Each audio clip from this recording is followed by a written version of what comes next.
Hello and good afternoon. Merry Christmas, everyone. That's right. It is Christmas in July, episode 1 or part 1 of 2.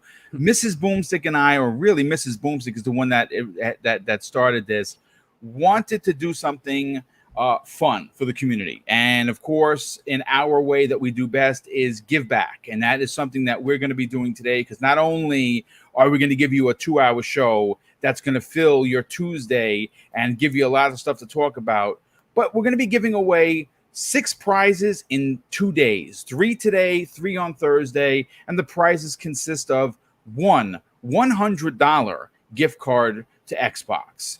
The second prize, and these are bonus prizes, is a $50 gift card to Xbox and a $25 gift card to Xbox. And obviously you can spend on it however you want to your heart's desire. The whole point was we wanted to give the $100 one. So we wanted, and again, this spend the money how you want, but we wanted to give people enough money to buy and make their own custom controller using the newly announced Design Labs, which I did this week, folks. And I made myself a Banjo-Kazooie controller that looks dope. I'm not even going to front. As a matter of fact, I even spent the extra $10 to write Banjo and Kazooie right on there. Because again, Microsoft will only listen if you spend money, and hopefully me spending that near $100 will get them to invest in a new Banjo-Kazooie. It's not going to happen. But you know what? Dreams do come true. But there's another reason why this is a special podcast today, because we're doing another crossover. That's right. We're doing the Xbox Factor podcast cross living split screen with Steel Rain and, of course, his partner, his brother, his co-host, Pong Soul.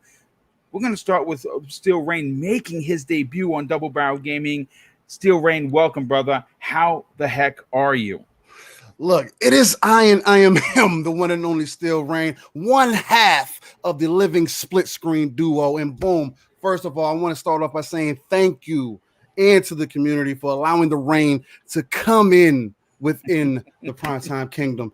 With that being said, man, it's an exciting time to be here. I'm here with my bro. You see I'm beating up my mic at the same time. There's a lot of exciting things happening, man. We're in here with some exciting people from the community itself. A lot of the people that I look to for not just for their opinions, but also for their brains and the way that they insert their energy within our community, because that's what's important to me, man. But with that being said, look, I'm grateful to be here. Grateful that y'all are welcoming the rain. With that being said, man, we got some fire topics today, man. It's interesting things to talk about. It's been some interesting few weeks, and there's a lot of smoke there, but hopefully we'll hit these over the head for you. So. Well, it's great to have you on part of this show. And obviously, you know, folks, if you don't know, Living Split Screen, 10 a.m. Eastern Standard Time, Saturday mornings. It's Boomstick's show. While I'm making breakfast for me and Mrs. Boomstick, I'm there. And what I did, because, you know, obviously I try to support everyone, I was listening to your show as well, of course, as my 2 other brothers from Primetime Gaming, who has their podcast. So I was doing a half hours here, half hours there, coming back into the chat, trying to support everyone. But we want to thank you. And of course, Pong Soul, the second half of Living Split Screen. Pong, how are you, brother? And welcome. Oh, man, it's good to be back. Tuesdays, my favorite way to start off this day is here on Xbox Factor Podcast with all my brothers. And today is extra special, obviously, because my brother from another Steel is in the house, and this is just, again, part of our Living Split Screen tour this week. We got a lot going on, so I've been talking to this man more than I've been talking to my family, but that's the way it goes in podcasting sometimes, and I absolutely love it because I love this dude. But anyways, it's great to be here. Boom, obviously, Zemi, 3-bit, awesome to see you, brother, as always. And look at the chat's already hopping. We got all these topics to get into. Chris, you know what? First of all, happy Chris Tales launch day. Happy Death's Door launch day. Yeah. The avalanche has begun, gamers. Yep. This is where it all starts. We are getting some great content, some great games coming out. I'm excited. So let's get down to it, Boom. Yeah, there is really a lot to get into, and of course, gaming really is at the cusp of what we do here, and we're going to be getting into that. Zemi Games, obviously wearing the Christmas hat, with me wearing the bling, wearing the Death Star on the top of my tree. Which, I mean, who doesn't think that's cool? How are you, Zemi Games? And again, I got to do a public apology because Zemi and I were supposed to start today's show with the Mass Effect Collector's Edition helmet on, but obviously there's too much. It's too much going on. We have 2 guests on. We have Christmas in July, so we're going to be doing that next week. Zemi, how you been, brother? Boom. I just look forward to any opportunity where I can put on my Christmas hat. So I'm just super excited to be here. That alone is enough reason for me to come to a show. But no, man, I've been doing fantastic. Running on like no sleep. Was playing Dragon Age all last night. Yeah, well, you know about this. We were talking about it beforehand, but chat doesn't. But yeah, no, super excited to be here, man. The topics look fantastic as always. Can't wait to jump into them, man. Well, thanks so much for being here, brother, and thanks for supporting Double Barrel Gaming with the awesome Christmas hat. And last and no way least, someone that has been very busy personally and obviously in the podcast business, 3-Bit. Welcome back, brother. How are you? It's good to be back. Lately, I was on the Zemi train of just staying up really late, getting some games in finally. I was playing Splitgate with a lot of people. And that was a good time. And then shout out to Caitlin who got me Death's Door. So nice. Playing that for sure. But it's good to be here with everybody. I like your guys' Christmas apparel. Let's get into some of these topics.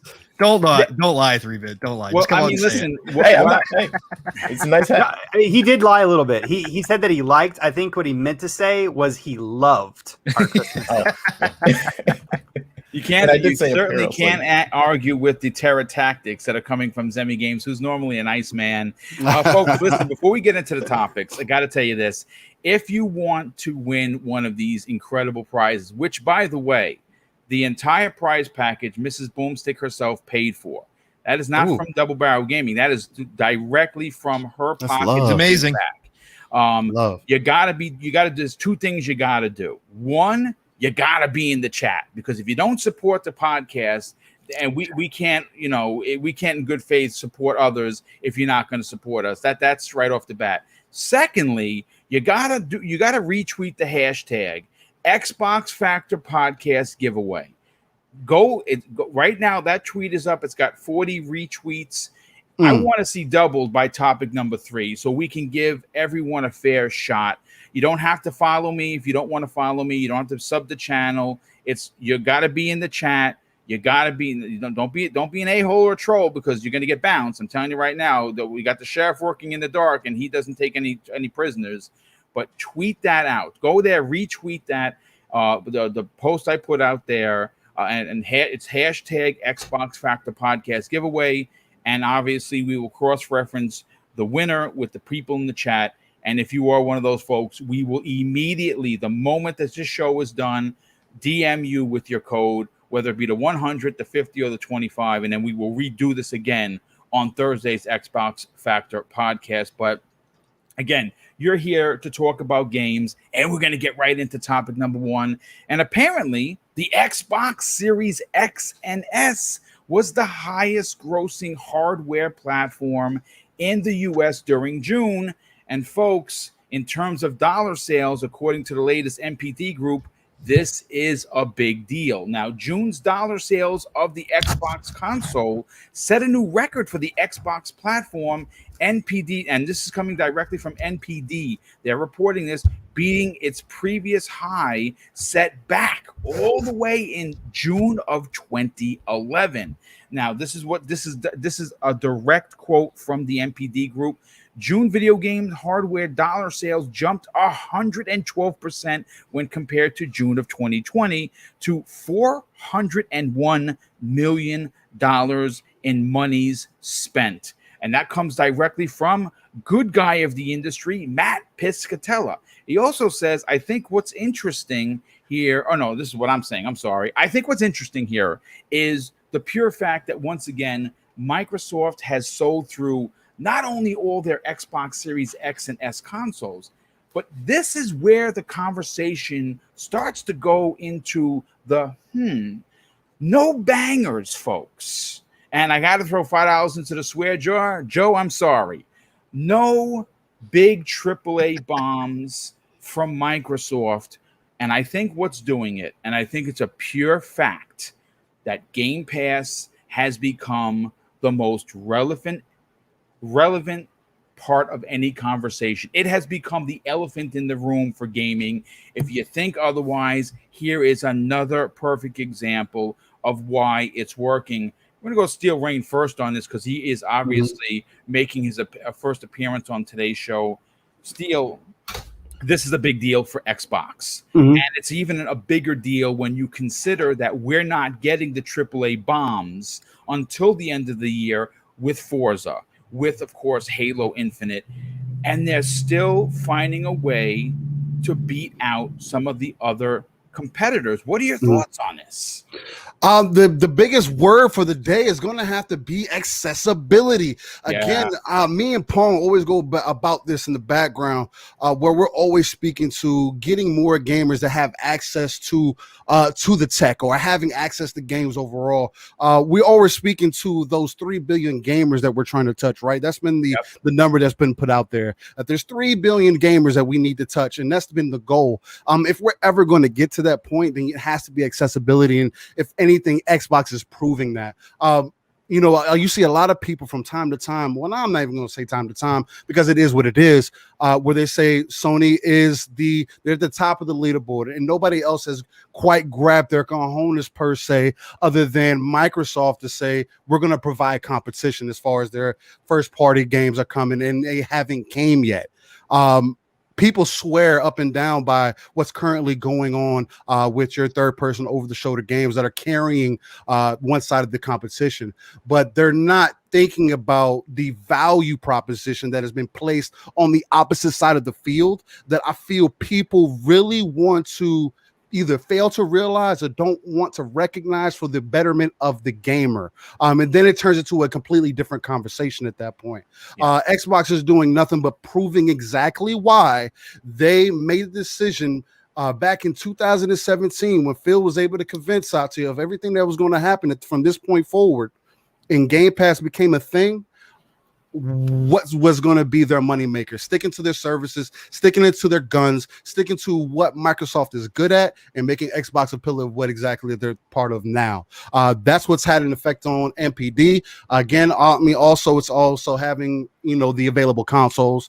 We know that Sony was ahead of that ball at that time, but we also saw we're coming out of COVID. It's like that can't go understated. There's so many other factors that have been in play. People at home, people are still buying consoles, so more people are realizing the potential of consoles. And again, it's like an entertainment box for a lot of people. I always try to take the perspective of the casual, coming from a, let's say, quote unquote hardcore kind of player, whatever the case. You always have to understand what the casual may be looking for to really be able to have the ability to speak on the entire market or the entire industry overall. At least that I like to think, just to be objective. But I believe that that's really the reason why. I mean, it's not just us hardcore buying. It's other people, getting tapped on the shoulder and being like, hey, man, did you know about Game Pass? You can sub right now for $1. And, having to get in that whole spiel to them, even though people like to make memes about that. That's what's selling people. Like, believe it or not, I got a recent job opportunity here recently. And one of the questions they asked me was to sell them on something. And I chose Game Pass. Oh, and nice. And what was funny at the end of that conversation, they were like, wow, I didn't even realize that. I didn't realize you can get 400 games. I didn't realize I could watch Netflix on an Xbox. I didn't even know that. And there were so many things that played into it. And it seems like in 2021, it's the golden age of gaming, like Pong always likes to say. We're getting to a point where people are really starting to realize that gaming isn't the number one leading entertainment business for no reason. Yeah. So I think that's what's really had the effect on it. Pong, I'm going to go to you next on this. This is a big deal and a great talking off point for today's show regarding the tenacity that Microsoft has shown the industry. I don't know. Nintendo is never going to do this. That is a pure reality. Simply because why would they? Their attach rate per console per first party game is unlike anybody's has ever seen.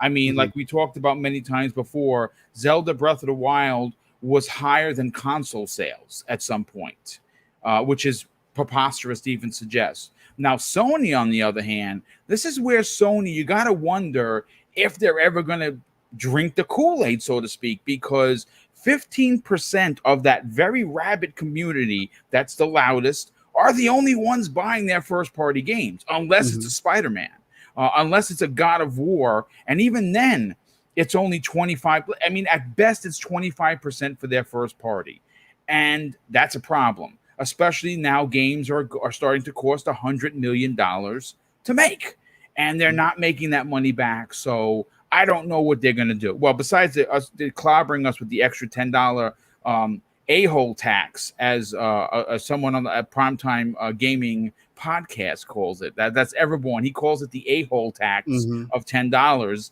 that Sony clobbers us with. This is a really big deal. And what's interesting is a lot of what Steele had to say. You know, people, the normies of the industry, right? Those same normies that propelled Sony's 114 plus million consoles, they were responsible for about 85% of that. If you think otherwise, you're a boob. I'm going to tell you that straight up right out of the gate. These same normies aren't the same ones from 10 years ago where they didn't know how to read or write or send an email.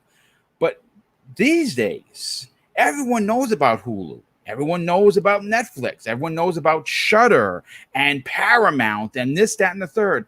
It is going to come a point where Game Pass is going to be one of those services that people subscribe to because they're getting an inherent amount of value. My question to you is, seeing the success in June, and this comes off of the fact that Ratchet and Clank launched in the same month, folks. That's got to be said. That's got to be a point of conversation.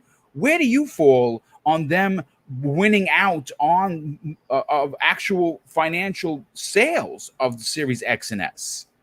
Well, I mean, the obvious point is that obviously availability is everything, right? So we know that's the name of the game right now. But what this does show, especially with the fact that they're, like we've talked about plenty of times, and you just mentioned, Boom, is, you know, without there being any home runs, any big, gigantic first-party triple A kind of games that have come out, to see a win like this in any month at this point without the heavy hitters being available is something that Microsoft, Xbox, Phil, and his team have to hang their hat on. This is a huge victory. This means that the mind share that is starting to come back Xbox's way. And you cannot deny the history, this being the biggest, you know, breaking the record that was previously set 2 generations ago. You cannot deny that fact. That means something special no matter what at the end of the day. For it to come during a time when there is a shortage out there is even bigger. That means that a lot of people, no matter where they are, no matter what their financial position is right now, which we know a lot of people are still struggling, they're making the effort to go find an Xbox. They're making an effort to go make that budget, build that into their budget to purchase this item. It, like Steele just said, it's not just a hard core at this point anymore. The hardcore have gotten the first initial 3 to 4 to 5 million, whatever it is right now, run, but now you're seeing it start to pick up in, you know, with the normies. And what that means is that E3 worked, right? Coming off of a gigantic E3 in which the world was watching, there wasn't a whole lot of other companies showing up with a ton of content. We had some really good shows, but we didn't have any wow shows other than Xbox. And when people saw that list of games coming, that avalanche that we've been talking about that's coming, and we started to actually see them put in front of us, and people started seeing the trailers. People started going afterwards and taking a look at, even if they didn't watch the E3 show live, started hearing about it from other people, and then went and watched it and started going, wow, that's a lot of stuff coming out very soon, because they were focused on the next 18 months specifically. That shows that power of having that availability of content is drawing people back to Xbox again. I've seen more Twitter posts of people picking up S's, especially S's, saying, it's been a while, glad to be back, Xbox, right? They are starting to break through that old mindset that developed over last generation. All the memes, all the jokes, all the hate that Xbox got last gen. They are now breaking through that barrier to those people, and those people are realizing this is a different generation. This is a different Microsoft and different Xbox, because they are all in. Microsoft, the corporation, is all in. And you can talk about it nonstop. You can talk about it until we're blue in the face about all the acquisitions. We can talk about all the studios, but people need to see it. And E3 showed the people what is coming.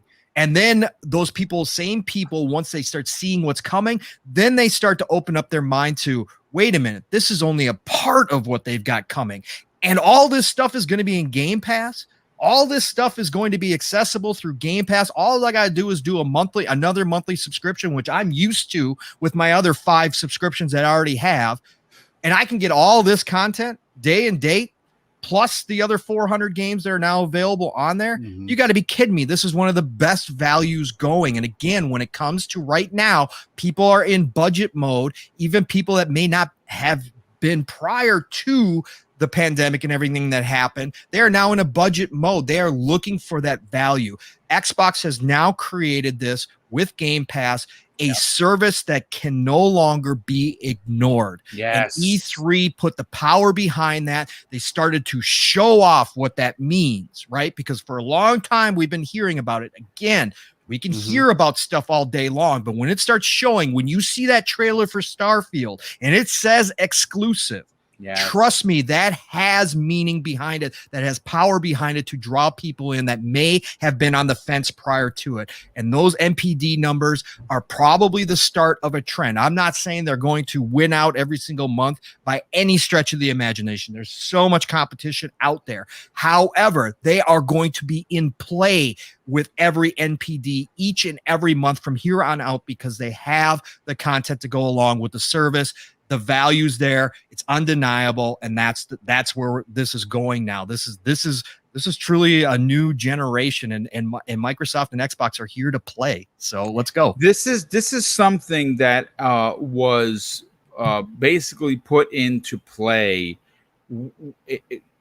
in late 2017 when Phil got the promotion. And it basically has come to full, I think it's full circle, full fruition, whatever you want to say. Oh, we lost somebody. Okay, so we'll get him back in a moment. I was 3-bit. This is something to be, this is something to get excited about if you're an Xbox fan, because Xbox found themselves in 3rd place almost the entire generation. I mean, one would even dare say that the moment this is how you share games meme came out, it crushed them. It literally crushed everyone at Microsoft, and it took years to recover from that. And now we're seeing they are a force to be reckoned with. We're now seeing that Microsoft doesn't look at the Xbox division as being the little brother. It looks as it being like for Sony, it's a moneymaker. See, like Sony SIE, people think that, they have they're 44 billion in total monies, and you're like, well, that's a lot of money. It is a lot of money, but they bank unbelievably hard on PlayStation. No one's buying Bravias, no one's buying Walkmans. You know what I'm saying anymore. What's supporting Sony is, of course, PlayStation.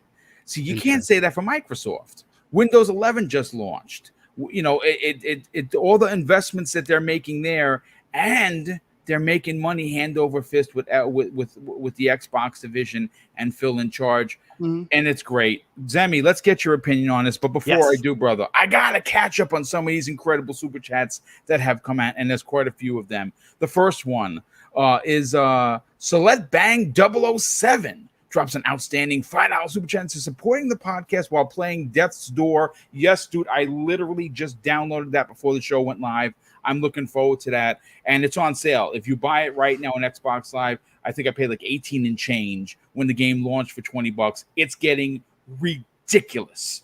Unbelievable reviews. It's something I'm looking forward to. There's something else dropped in the Game Pass today, which is an RPG that looks Chris Tales. Chris Tales. Yep. Dope.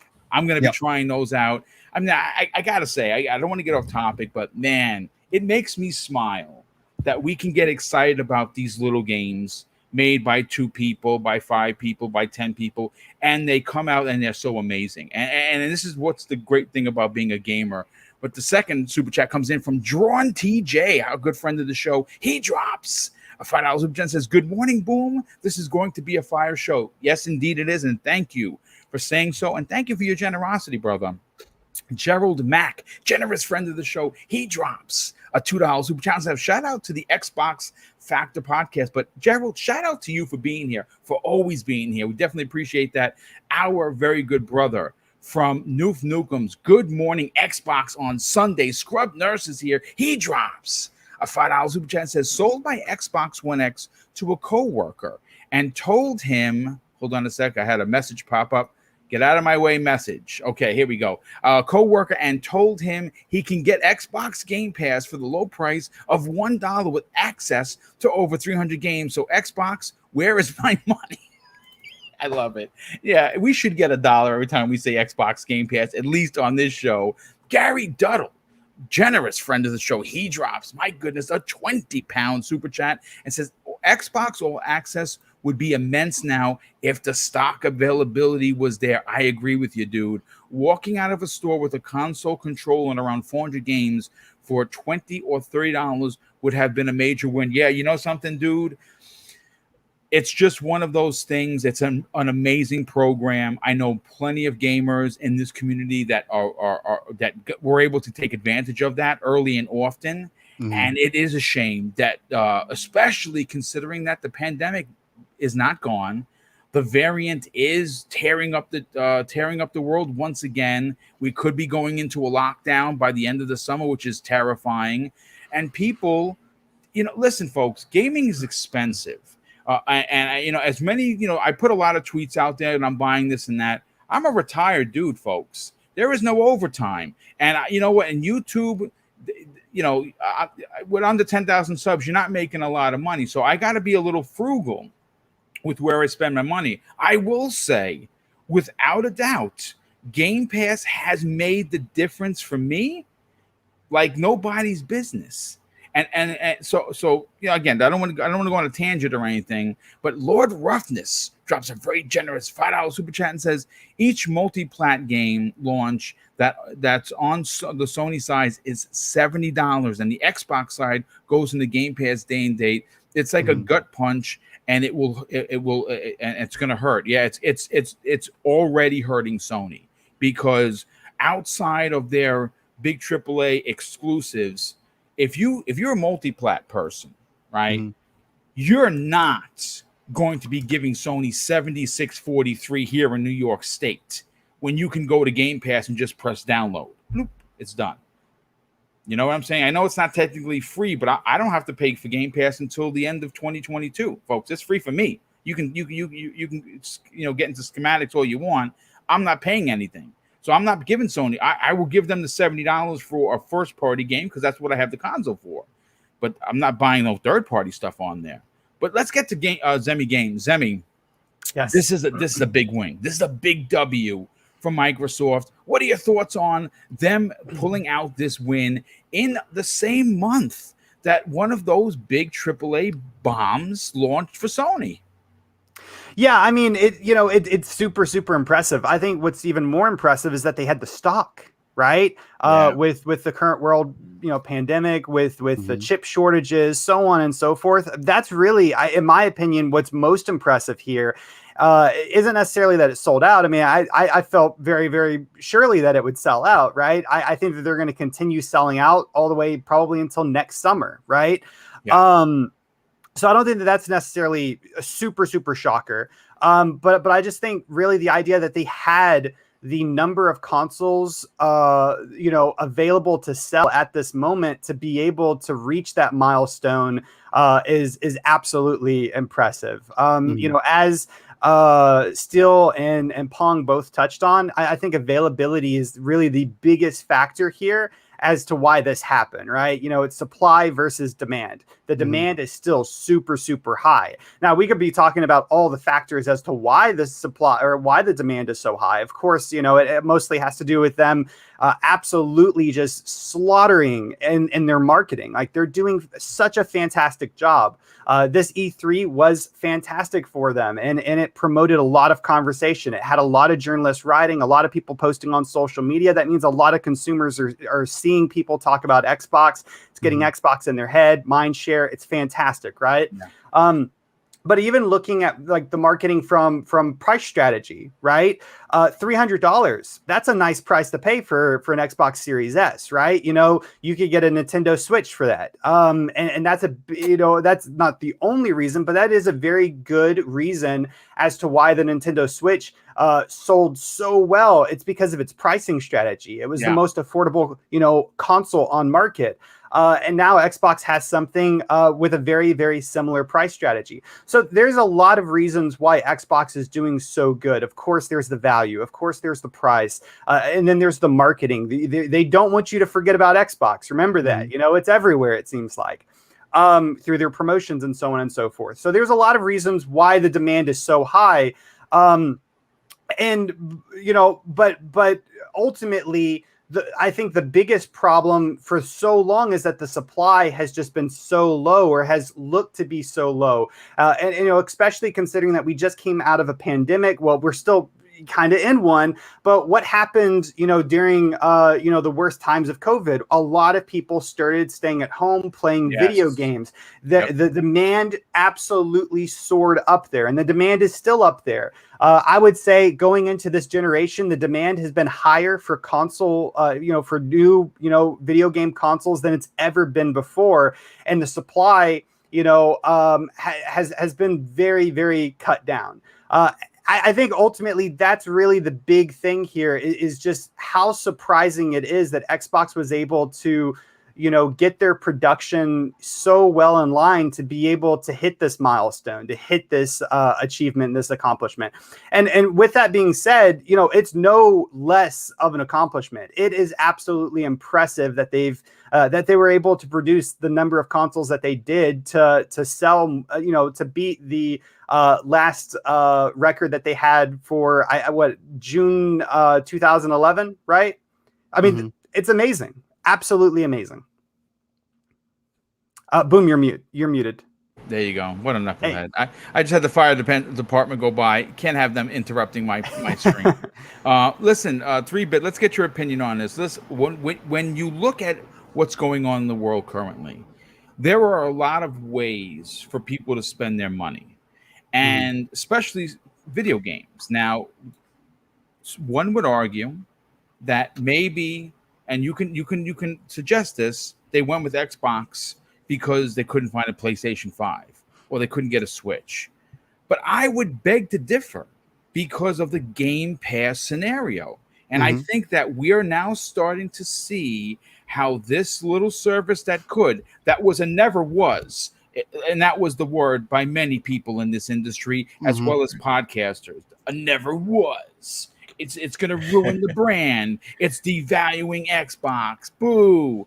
We've heard them all. I'm not going to mention names because we don't do that on this show, but you know who I'm talking about. Many people in this industry, including some people, again, that will remain nameless, that are supposed to be, journalists, call this the death of Xbox. And now we're seeing otherwise. What are your thoughts on them pulling off this big W in June?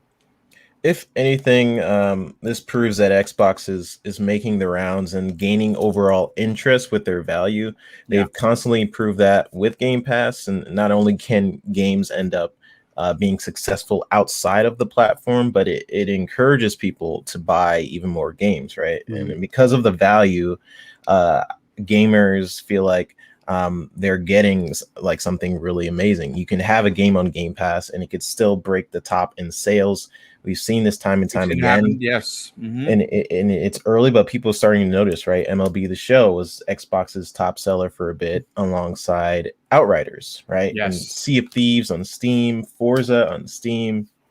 The top Steam games on several charts have been Microsoft titles, and that has been on Game Pass, and they are one of the largest publishers now on Steam, on that platform. So Phil investing into that ecosystem of accessibility through different platforms when they were being laughed at for trying to invest in certain things like the cloud, when people saw Crackdown, right? And people Which, saw, by the way, I really enjoyed Crackdown 3. I don't care what anyone says. Yeah, and I enjoyed it too, right? And people saw Xbox games going to PC, and they saw that as a mistake, saying there's no reason to buy an Xbox now. These narratives are just starting to be cut down for different people, and I think it just takes time when you introduce like industry changing narratives like that, when for years games would only go to like one thing, right? And now other companies like Sony are trying to get into that market as well, and proving that this can be profitable and bring even more people into their ecosystem by you releasing those games on other stuff, right? But because while systems can be sold at a loss, what is not a loss is a user subscribed to games. Yes.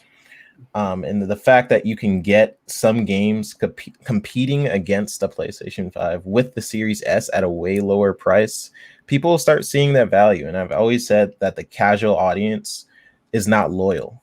They will go where the value is. And what Microsoft's biggest challenge has been is changing that messaging of because PlayStation, they're a huge brand, right? When people see that logo, they know. And accessibility, like Steele said, and overall value is something Microsoft is providing, and being able to access titles anywhere with xCloud, and how easy they're making their games being saved through the cloud and all this different stuff. That's when tech is able to exceed like gimmicks and create value at the end of it. And that is incredible. And the fact that Satya and Phil are now like the Batman and Robin. And I like that, yeah. and Microsoft is finally seeing value of Xbox being an important branch of Microsoft. Has always been a dangerous proposition, because Microsoft is $1 trillion company, and E3 is, I think, has helped as well out of everything, you know. And yeah, skeptics having to admit that with the overall messaging that this can't be ignored, that Xbox can't really be ignored. From all the stuff that they're doing. And it feels like this is the start of what's to come through the generation of Xbox. I absolutely agree with you there. And I think everyone had incredible points. And what a way to start off today's big show. What I want to do is, as you can see, like I'm listening, but I'm also trying to add these names to the picker so I can make sure that by topic number 3, we got our 3 winners, and I'm doing that as we speak. But I got to get to, of course, the next 2 super chats that have come in. Drawn TJ shows his generosity once again with an outstanding $10 super chat. Says, "Hey, Boom and panel, are you guys excited for Flight Simulator? I am so much excited for it. I went out and bought a flight stick for it, which is sitting behind me. Yes, sir. I haven't done that, but I'm so excited for that. Okay. I am definitely going to be playing on a flight stick because that game looks dope, and that's coming out soon." He says this, and by the way, he went out and bought $1,000 PC, getting ready to stream next week for this. It's the best show ever. Well, listen, thank you so much for the compliments, and congratulations on a new PC, brother. That is awesome. And I am looking forward to that game. I don't know how much of it I'm going to play. I know it's a chill game if you just want to fly and you kind of want to just do your thing. But my God, that game looks good, and it is. Have you seen some of the achievements on that, Boom? No, I haven't seen. Oh that's my kinda God. crazy. That's Like kinda crazy. take off and land in 500 different airports or something like that. Yeah, Ones see, for like yeah. 1,000 real hours of flight time. I'm gonna be honest. I'm gonna play the game for probably like 2 hours, crash a lot, and then I'll be done. But I'm gonna have so much fun while I'm crashing into For my those house. 2 hours. It's gonna be so there great. better be an achievement for a crash. That's all I'm gonna say because I'll There get probably that. will be. There probably I'll probably get that for sure. That'll I be just the wanna only one I get. I just want to find my house, crash into it, and call it a day. Yeah. Exactly. Yeah, nothing wrong with that. That's right. Exactly. Gerald Mack drops a very generous $5 super chat and says, imagine if Xbox didn't have to allocate all of those Series X blades to xCloud, they would have blown everyone out. Yeah, it's interesting that they actually had those blades ready to try. I thought that wasn't going to happen to the end of the year. They actually surprised me. That was a chess move. That was definitely a chess move because of what they're doing, not in this country. It's what they're doing in the other countries like Japan, like Korea, where listen, we know we've talked about this a dozen times on this show.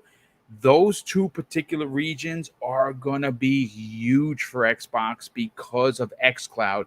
That community, that demographic used to be 10, 15 years ago, the console gamer. Not anymore. They're all into playing on their tablets, their phones, and in these internet cafes. And if they can do that without actually having to buy the console, which, by the way, is selling 24,000 per week when it's in stock, the Series S, because it's small, it fits in their homes, it's attractive looking. They're on to something. I look, I'm not going to come out and say that they've won the generation. I am going to say confidently that they are going to give both Nintendo and Sony a run for their money, and we haven't even gotten Halo Infinite yet, folks. Think about that for a second. Put that in your thought cap and tell me if that's not a big deal, because it is. But here we go, talking about big deals. The next topic of discussion is an interesting one because we're going to be talking about Psychonauts 2, which releases very soon.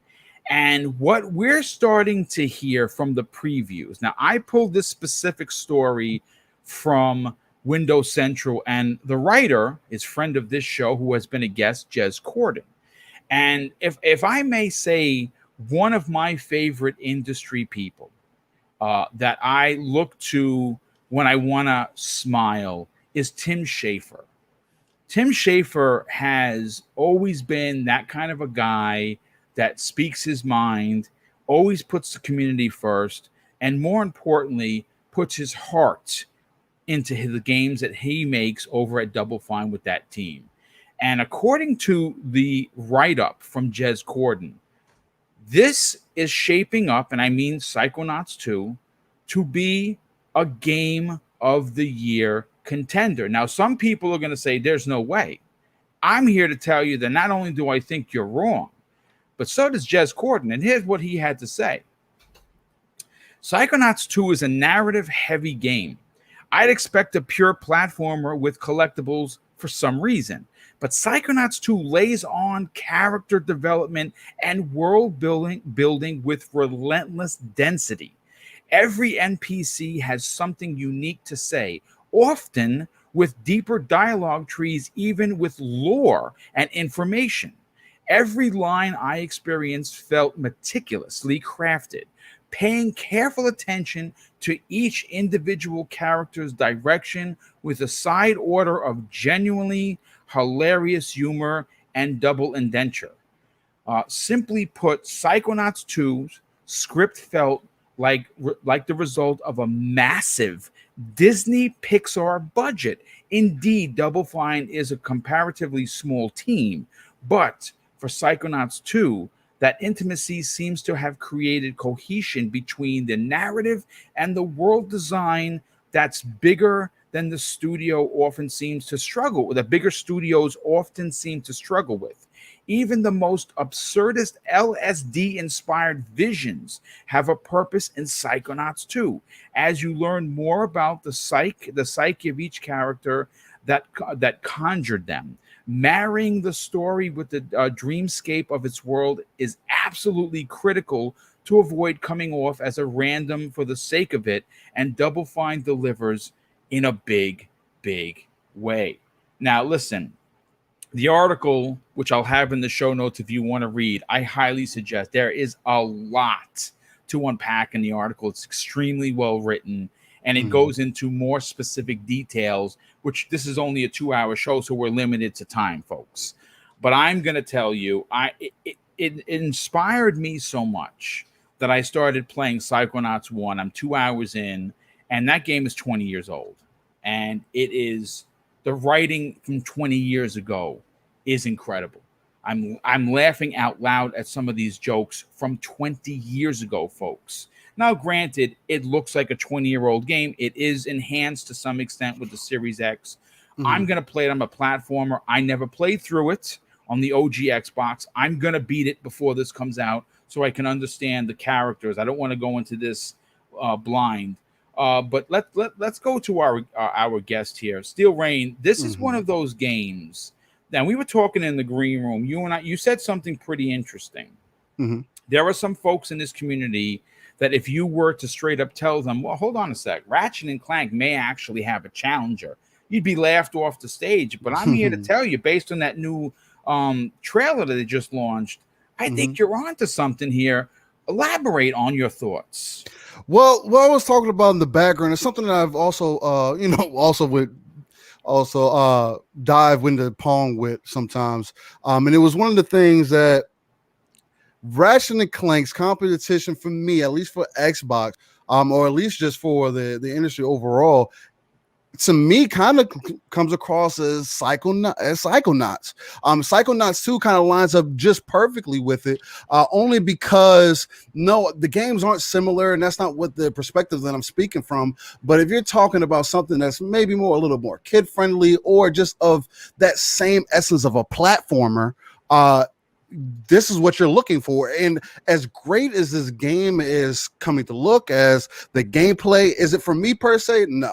Probably not. I've never been a huge fan of Psychonauts, whatever the case might be. But it's one of those things where they're doing something that's so different, and it's one of those, when you're able to get your player involved in the story, as far as like having a care for the characters, I feel like that's something that Ratchet and Clank was missing as far as what I've seen from it. Now, if someone knows something better, like the character development was outstanding, and they really made you care about each individual character and made you understand why you're in this world or doing everything, then let me know. Hit me in the DMs, whatever the case might be.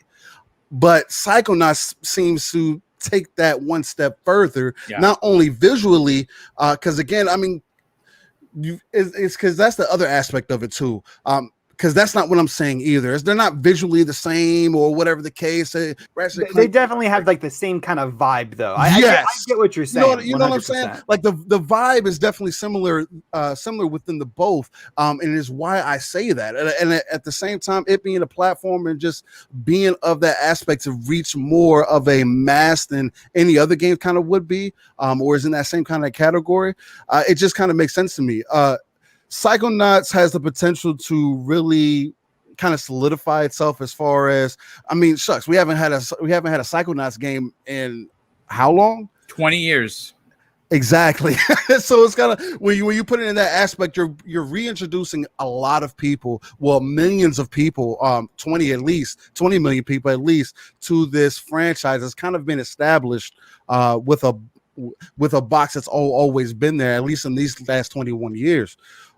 It's going to be interesting to see how it overall plays out, and I think it's going to give Ratchet and Clank a run for its money. I'm not the guy to necessarily care about meta scores or whatever the case might be, but I mean, boom, you made a bold prediction with it being the 90 or so. I would have to agree with you. From everything that I've seen, the overall gameplay, just the snippets that we're getting, and the way that the world is, and it's not like the characters are like super in depth or anything like Ratchet might be, but it seems like they're giving a lot more life to this world, especially when you're taking it for more of a mental aspect, and that kind of makes it more relatable in some ways, touching on those aspects of life and whatnot. So it's gonna be interesting to see how this plays out. Yeah, no, absolutely. Zemi Games, let's bring you into the conversation here.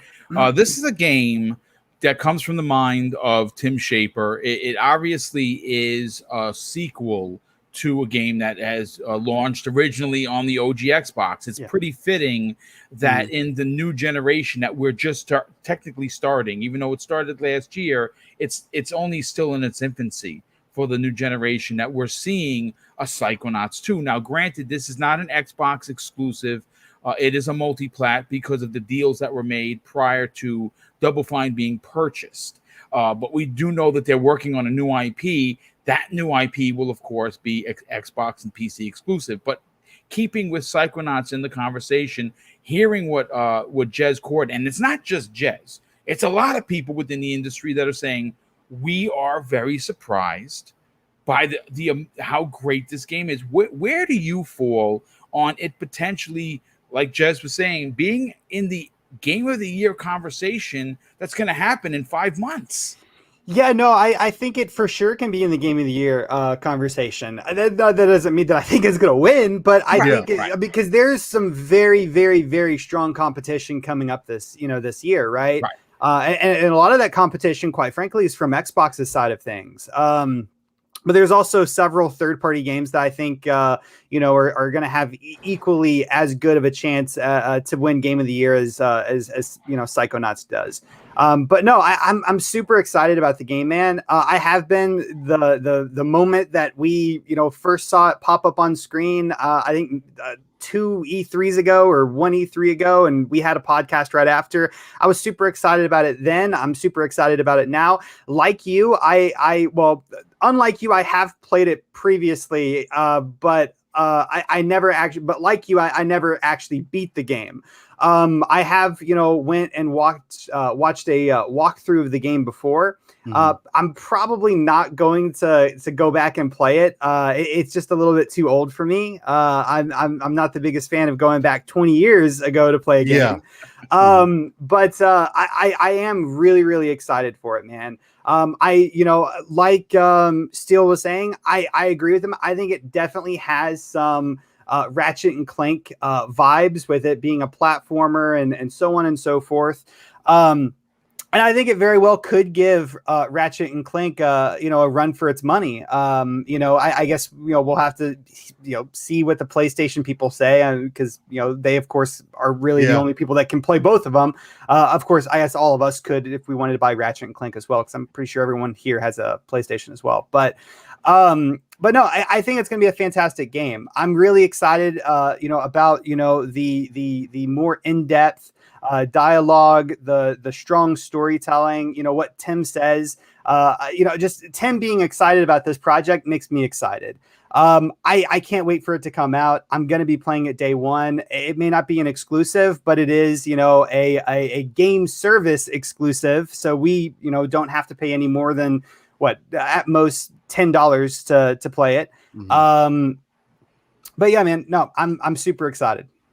Yes, me too. And again, it's a platformer. I'm a big platformer, an OG like that. I grew up on them, and I cannot wait to play this. I am going to play through Psychonauts 1, and because I kind of really want to enjoy 2, and I want to know where a lot of these characters come from. You're more dedicated to the cause than I am. I mean, listen, I'm dedicated to the cause so much, folks, that I went out and designed a Banjo-Kazooie controller, the design lands that Microsoft isn't going to give a flying hootenanny about, but I will, because I want a new Banjo-Kazooie, God damn it. That's funny. Listen, it is what it is. Pong Soul, this is great to hear.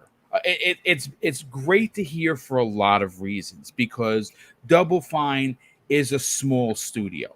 A small studio that in many people's minds probably shouldn't even still exist in 2021 because of how risque making games is, right? Yeah. And Microsoft came in and they added Tim Schafer and that incredible team to XGS. And I think it's one of the best moves they made.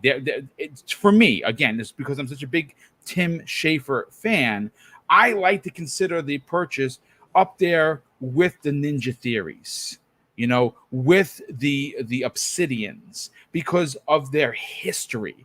And I'm happy to know that even though the game's a month out, it's getting such unique buzz from everyone in the industry. Where do you fall? Are you going to be happy to see this game potentially, folks, be in that game of the year conversation at the end of 2021. Talk to him. Yeah, this is huge, Boom. You must have stole my thoughts, or we've just been doing this together for so long that you and I are on the same page. I was going to talk about that. This is one of those success stories that if this game hits the way that people are already talking about, when people downplay or talk negatively about the consolidation that's currently happening within the industry and these smaller studios getting bought up, we need success stories like this to show the reasons why an acquisition by a much larger company and putting them under your umbrella and allowing them the time, giving them the resources to go do what they love to do without, weighing them down, without, micromanaging them. We need these success stories to prove that side of things. And I think this could be one of the first big ones. Tim Schafer, without a doubt, is one of the most creative people in the industry, right? And he has been for a very long time. But like you just talked about, Boom, the industry has changed. The risks that are now taken are much greater than they used to be in a lot of ways. This started out as a crowdfunded project, right? Yes. If this comes out and hits Game of the Year, and there's no way to know, we can't go back and we can't look and see what would have happened had it never had Xbox never come in and acquired Double Fine, right? But let's just say that they were on their own. Chances are that this being a crowdfunded game would have been a much smaller game on a smaller scale. Maybe all the ideas that they now have in this, because it looks like there's a whole lot of genre blending within this game as well, which is really cool. Some of the scenes that I've seen, some of the gameplay I've seen, it reminds me a lot of It Takes Two and kind of the different styles from when you go from level to level to level, right? They're bringing in a lot of different game mechanics. And I don't know if that would have been fully realized had it just stayed as a crowdfunded game. So when Microsoft Xbox came in and bought them, you heard Tim Schafer these past couple years come out in interviews and talk about how relieved he was to be under the Xbox umbrella, that he and his team could simply focus on doing what they love instead of focusing on having to go find more investors, go find more money, go market your own game, do all this other stuff that takes away from the creative side of game making. And I think that's what we're seeing here. So if this comes out and hits as a game of the year, this is going to be a wildly successful story to add to, another feather in the cap of Xbox and what they are doing when they acquire these studios, because a lot of people had a lot of worries, but we've been hearing from almost every single studio has come out at some point and said, no, it is great. They are hands off. They allow us to simply make games,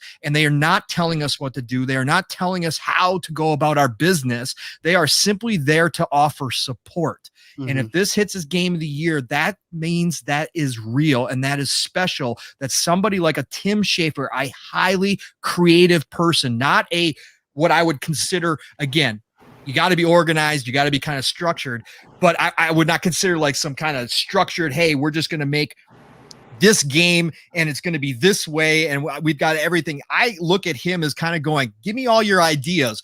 Okay, that idea sounds cool. Let's put that in there. That idea sounds great. Let's put that in there. And I think some of the kind of the behind the scenes showed that in order to do it that way, you've got to have a hands-off parent company. There's no way you could make a game like Psychonauts 2 with somebody who was hands-on trying to control everything. Yeah. So I think this is fantastic. I know it's not exclusive, but what is exclusive is the current console version of the game is exclusive in a lot of ways because the PlayStation 5 is only going to play the backwards compatible version of the PS4, right? Which we already know, but they have done upgrades for the series consoles because they are now an Xbox studio. So they've had the opportunity to go in and do that. And if you get a game of the year contender, yes, people are going to be playing it everywhere, which is fantastic. The more people playing it, the better. But you're going to have the best version on the Xbox side. And guess what? It is in Game Pass day and date. So again, word gets out about this game of the year quality type, really, family kind of cartoonish, but, has a lot of depth to it type game. That word of mouth spreads and all of a sudden everybody's like, oh yeah, you can get it in Game Pass. All you got to do is sign up for Game Pass. That's another win for Xbox. And you need these types of games to come along, and you need these types of studios like Tim Schafer's studio, Double Fine, to create that diversity within Game Pass, within your service, within your platform that you're pushing everywhere. You need to have those types of games sitting there waiting for people. So it's not always just, oh, they've got a bunch of shooters over there, or, oh, they just got a bunch of Western RPGs. No. Yes, that's true. We're going to have a lot of those. But guess what? We got all these other games, including a Game of the Year contender in Psychonauts 2. Come on over, try it out. Game Pass, risk-free. You know, it doesn't basically cost you nothing when you average it out. Come on over. And that's a huge, huge W for Xbox. I love to see it. I can't wait to get my hands on Psychonauts 2. I may try to go back and play Psychonauts.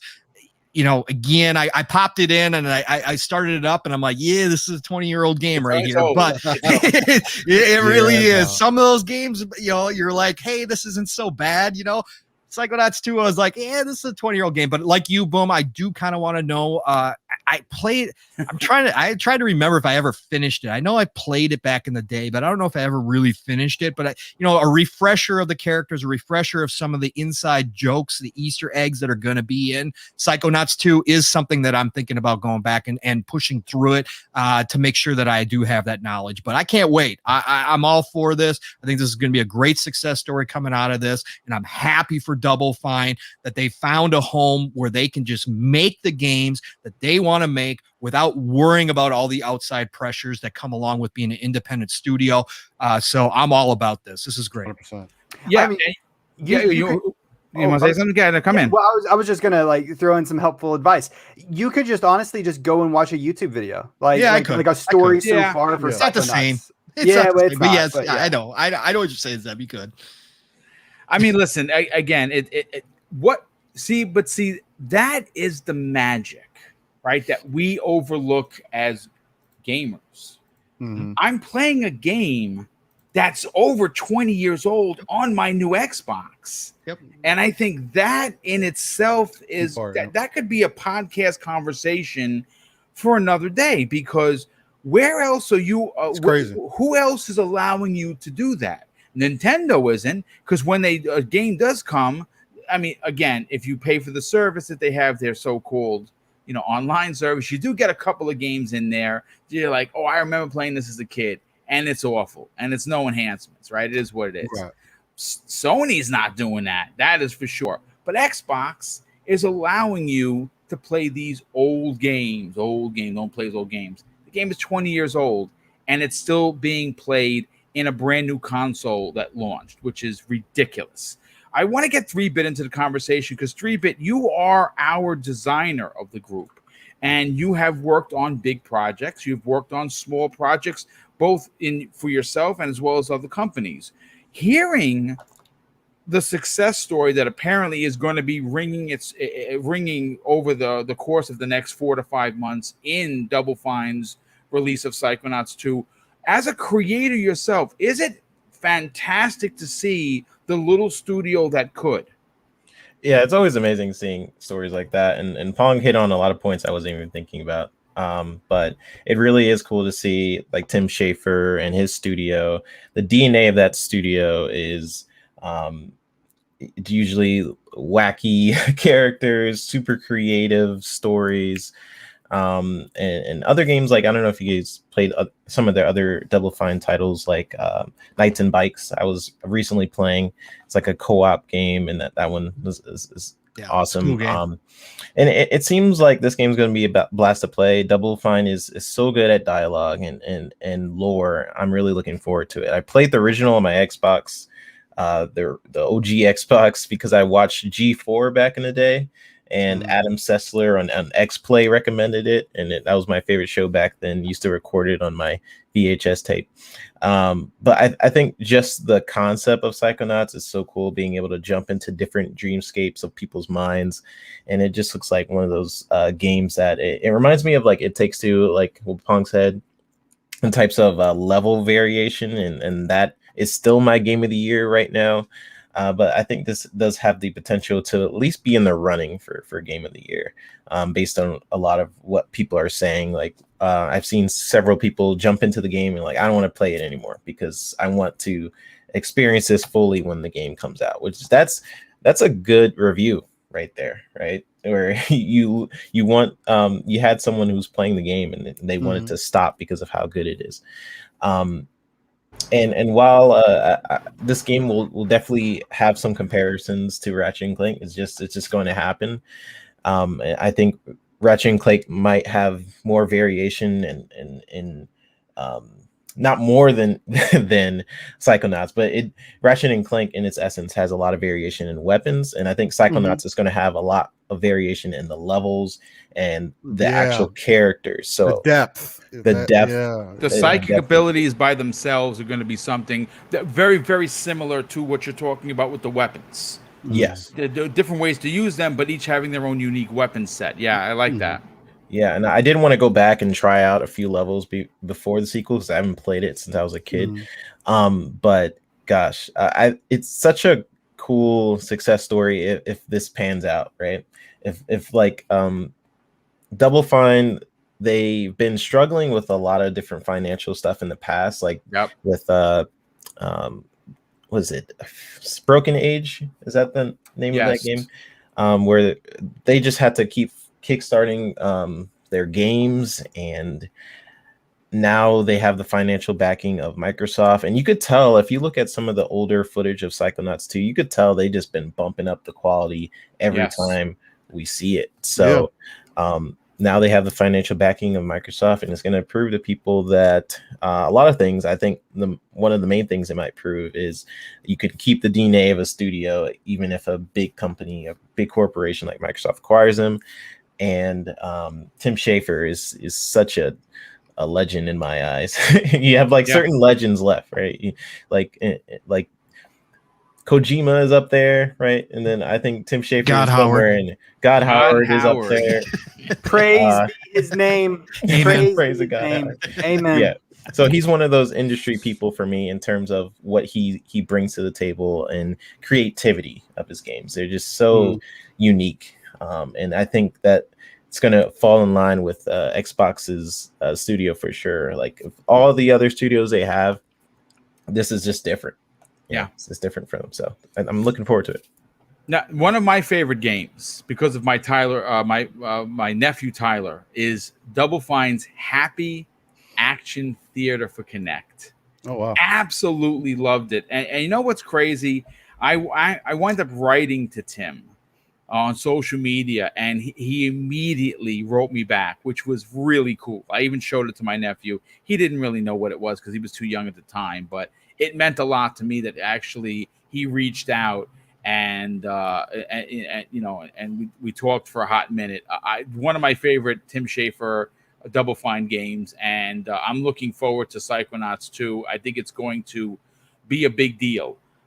Listen, real quick, the 3 winners have been found. Ooh.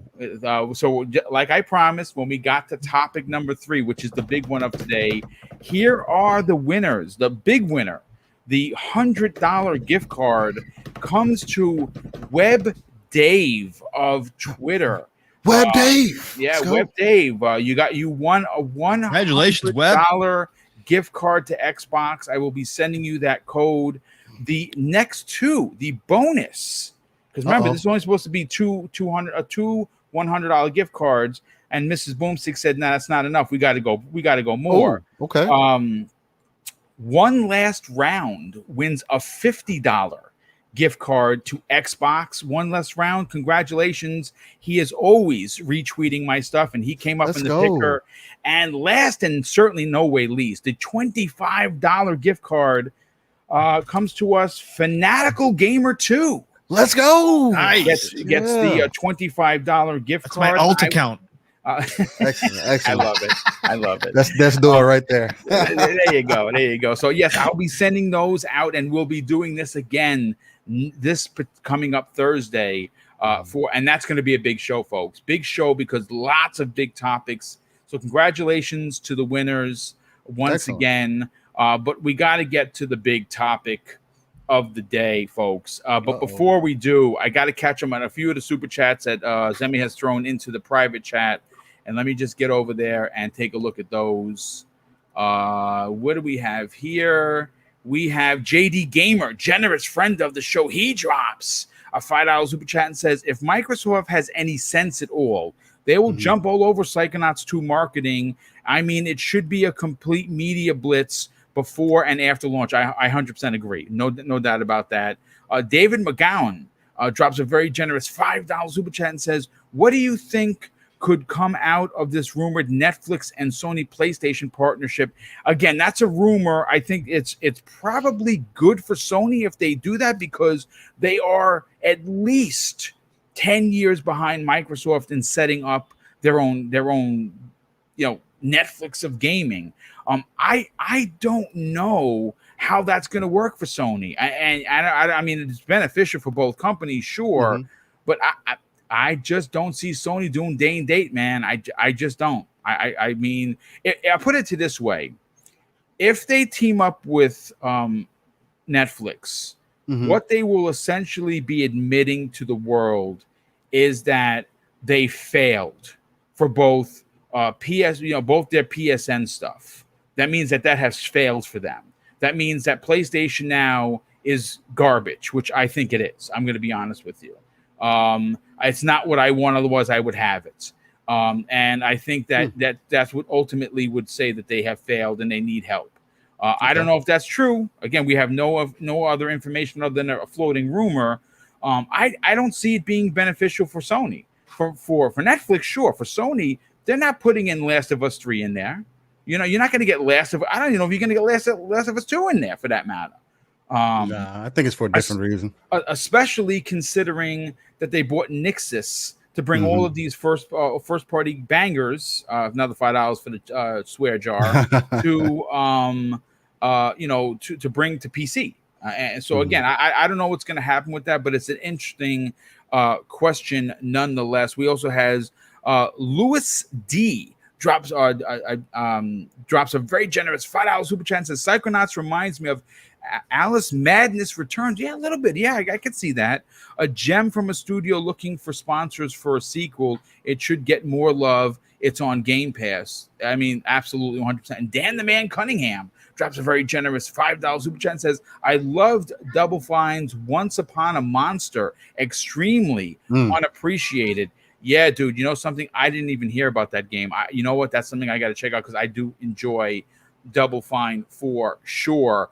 But let's get to the big topic of today's show, folks. And this one is going to be a very interesting one. The thumbnail obviously was telling you that we were going to talk about the Steam Deck. And on Thursday of last week, the same day that Nintendo released or announced pre-orders for the Nintendo OLED, which I went out and pre-ordered. Yes, I did.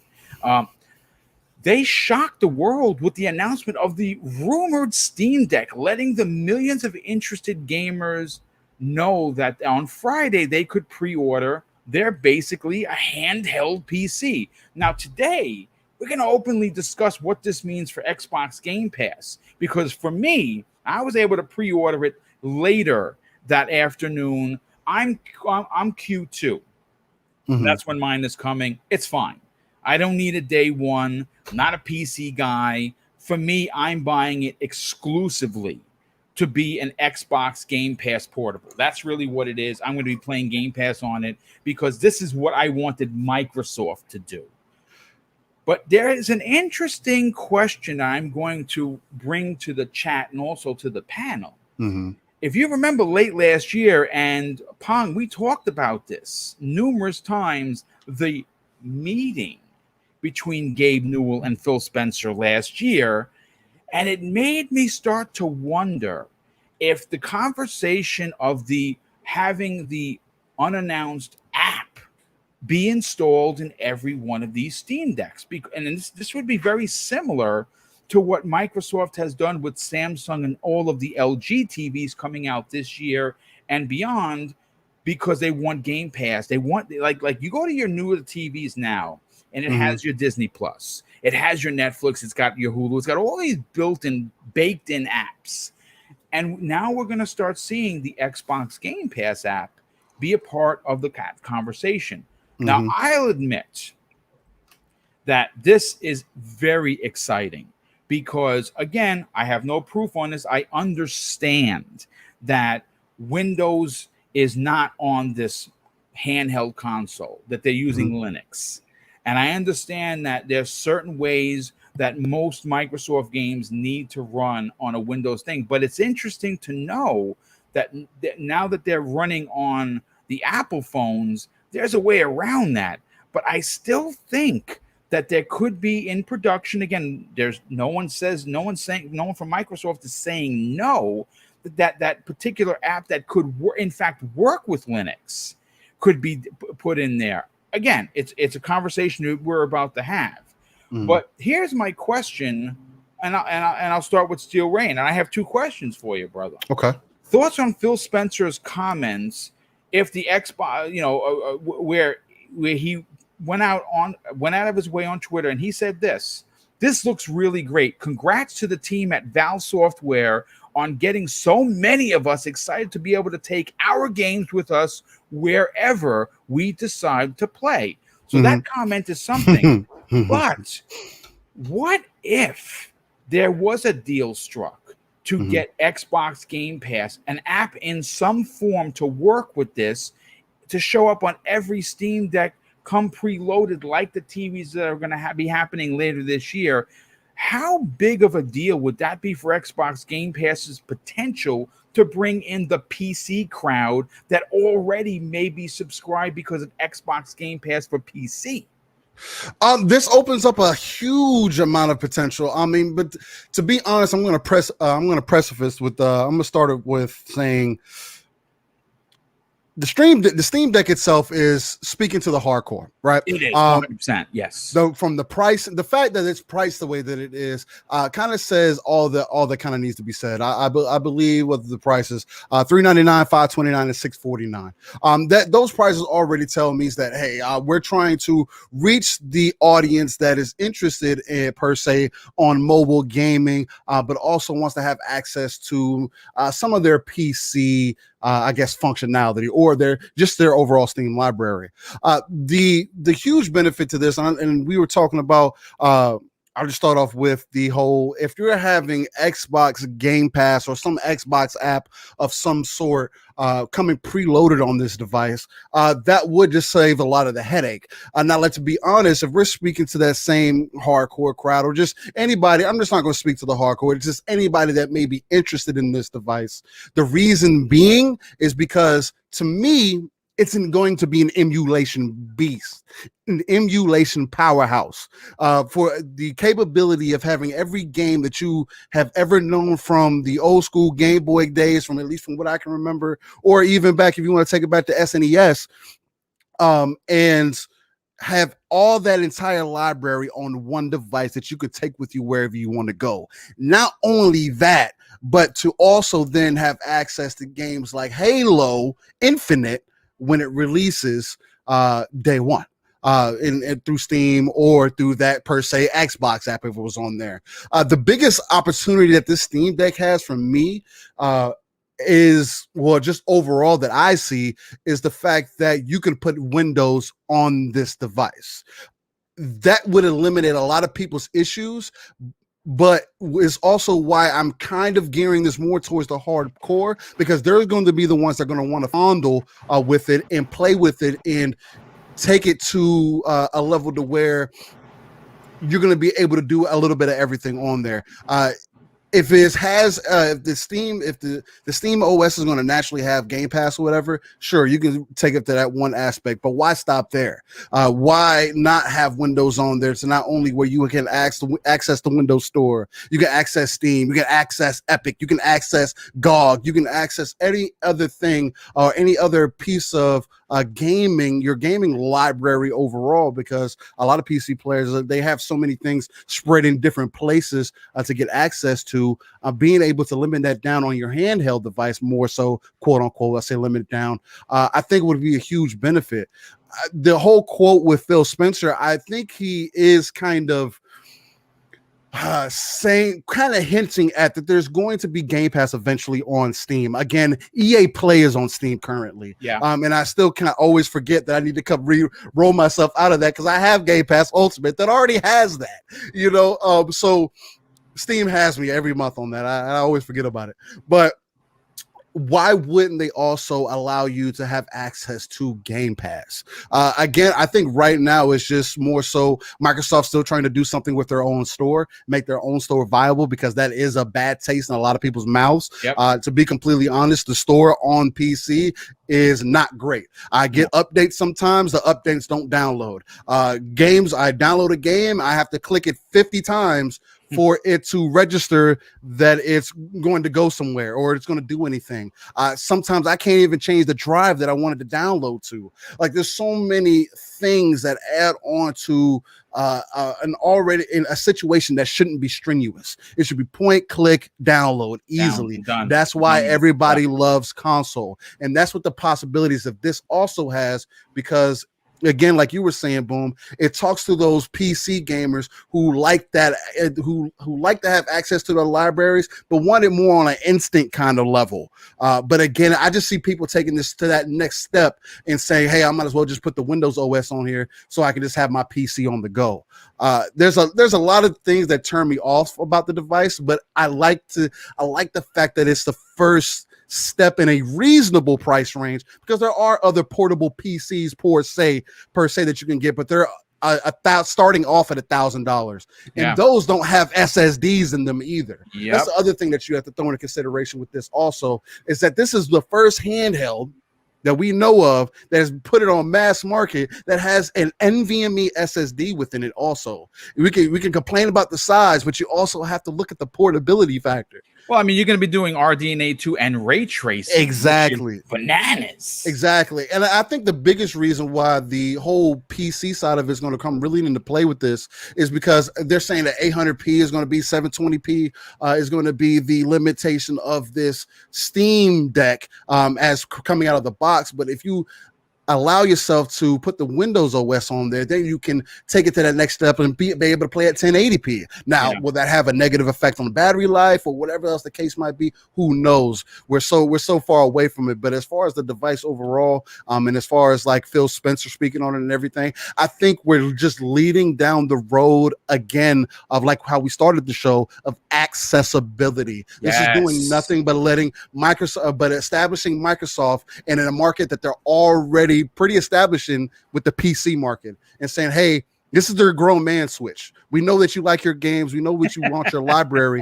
We know that you don't want to play the Switch, or whatever the case might be. Maybe it's not good enough for you, but now you have all those games that you say that you can't play portably on your grown man Switch. Yeah. How do you feel about that? And it's a step in the right direction, especially for accessibility. So I absolutely agree. You know what? Let's bring Pong Soul into the conversation. Pong, this to me is, look, I'm not a PC guy. I've never been one. I have a nice PC now. It could probably play a lot of PC games, but not where I want to play my games. I'm a console guy.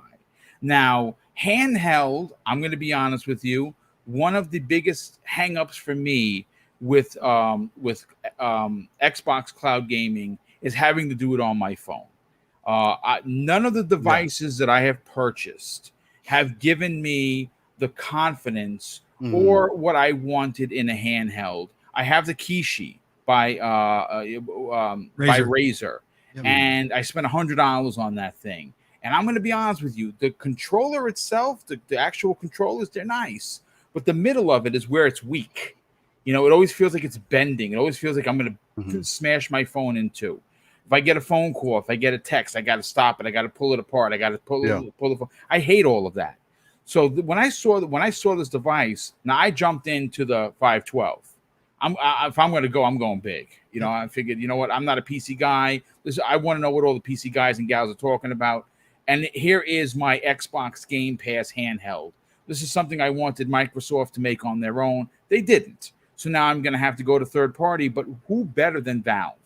And I'm going to be honest with you. Windows 11 is getting loaded in there day one. I could give a flying F about anything with Steam OS is going to the wayside.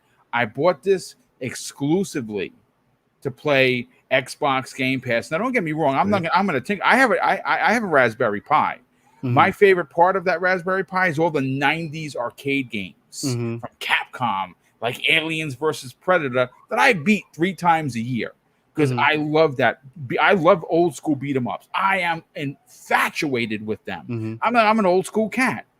But for me, I'm spending the money on this handheld that is quite pricey to be able to say I can take Halo Infinite, even though it's a small screen, but it's not that small, any way I want. When I got to wait for Mrs. Booms to come out of work, I'll make sure I get there extra early to play. You know what I'm saying? When I'm at a doctor's appointment, when I'm on a flight going to the next E3, that's 5 hours, well, I could just chill.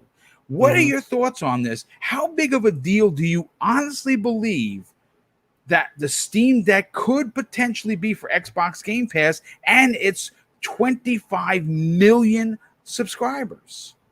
Well, we're in speculation town, Boom, our favorite place. So it's sunny, 75, cotton candy on every corner, and unicorns and rainbows. That's right, brother. That's right, brother. So let's look at this again. Everybody is correct when they've come out and say the Steam Deck is for the hardcore initially. There's no doubt about that, right? That it's not going to kill off the Switch anytime. It's not going to do any of the stuff some people have been trying to claim it's going to do. I have my own reasons for wanting one. I'm not going to do the first wave. I'm going to budget it in next year. I believe it could eventually become the perfect companion console. Depending on what Sony decides to do with their first party stuff, it could become the perfect companion console for someone like me.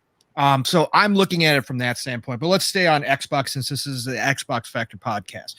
The smoke has been out there for a long time that Phil and Gabe have been talking. The smoke's been out there that eventually multiple meetings confirmed. Correct. And the smoke's been out there for a while that if Gabe decides that he wants to spend time on the beach with his Mai Tai in hand and step away from Valve, that Microsoft would be on the front door knocking, saying, hey, what is it going to take? Now, again, whether that ever happens, that's that's probably years and years away from when we're even going to consider that.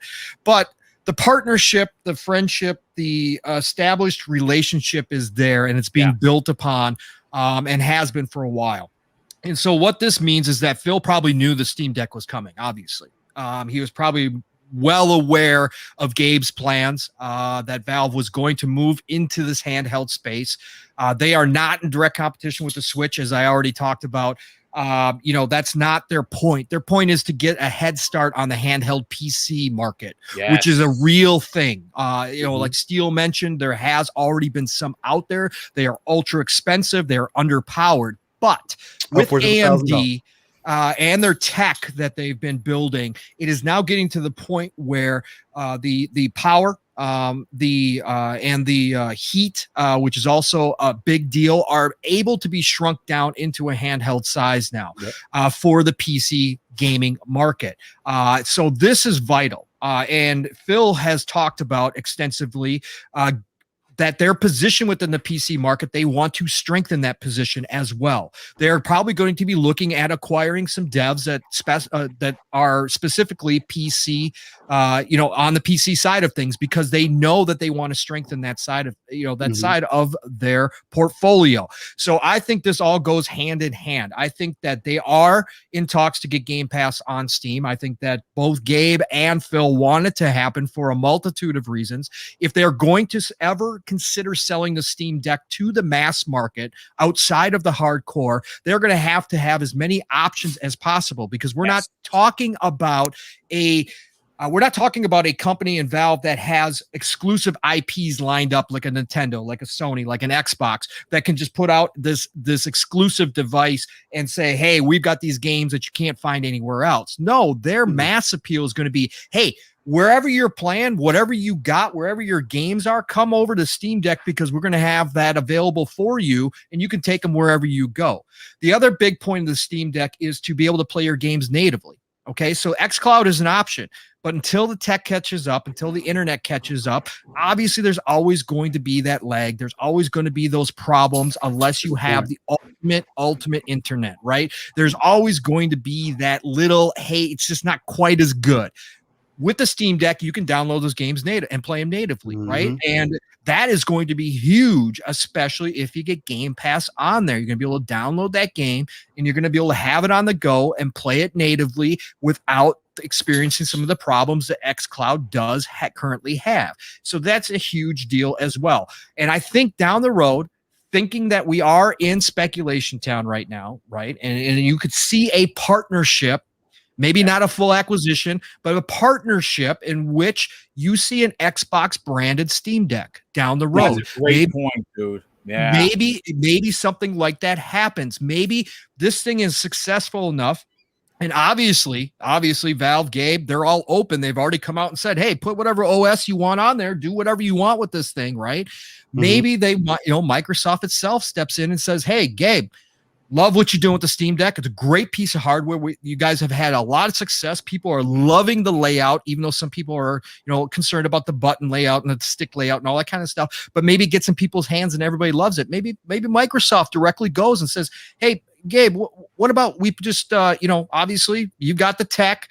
Let's just get a Microsoft branded Windows based Steam Deck on top of it, preloaded with everything. Why don't we start producing that side by side? It just opens up more options for people who don't want to mess with the OS, because again, the mass, the normies out there, the non-tech heads, and again, I'm not a tech head either, but I'll go learn to do what I need to do to change out the OS in this thing once I get it. But again, a lot of people just don't want to mess with that stuff. Just gives them more options to get into that market. Okay, Asante, who I never realized it was a brainiac when it came to this stuff. I will be reaching out to him. Yes, exactly. But I think overall, I think there's a lot of different ways this scenario could go with Xbox and the Steam Deck. I think number one is getting Game Pass available on Steam so that it's right there when people load this thing up, when they get it in their hands and they say, hey, you know what? I just want to access my Steam library, and hey, by the way, I'm also a Game Pass Ultimate subscriber for my PC. Look at that, I've got my Game Pass right there as well. We're set to go. That's it, straight out the box. And I think that's going to be priority number one. And then down the road, I definitely think that this could open up the market, whether they do a partnership with Valve and the Steam Deck and do some kind of Xbox branded Steam Deck, or whether Microsoft eventually gets to the point, as again, the tech is obviously catching up and it becomes cheaper. Eventually they look at the Steam Deck and say, okay, hey, look, Valve was super successful with this. You know what? Maybe it's time for us to enter the handheld market again and have an actual just Xbox handheld device, that they can bring in at a good price. Again, that's going to be the big thing, is the price point. And so I think that eventually this could just lead to something like that as well. I'm excited for it. I think the possibilities here, if they do it right, if it comes out the way that we expect it to come out, I think eventually it could break into the mass market once there is some more maybe competition, once more it becomes more acceptable that there is now a PC handheld market out there, and people start realizing, hey, this is kind of a cool device, and the prices come down, and the tech goes up, which we're seeing already, but I think that we're going to see more of that, obviously, advancement. I think that's when you see it break in, and I think that could have huge, huge ramifications, because it's just another portal where people can access the Xbox ecosystem from once and for all, on top of all the other ones. But the Xbox, since we're talking about Xbox specifically, it's another device, another avenue that people have access to Game Pass, to their library of Xbox games. And again, to reach 3 billion people, you got to have as many of those portals as possible. And I think this is just one more out there. So I think it's great. Yeah, choice is going to be key. And like I said, the whole conversations, I mean, we don't know. We're not flies on the wall, right? We weren't in on the conversation between Phil and Gabe. We know that there is a relationship there. We understand that Gabe at some point may want to retire from gaming, and maybe the Bethesda level acquisition that could shock the world once again. Maybe it's Steam, right? Like maybe 5 times the Bethesda acquisition. No doubt. But what's interesting is that, again, Microsoft is doing things that Nintendo and Sony are. I'm not talking about 2 years, 3 years. I'm talking about they're a decade behind.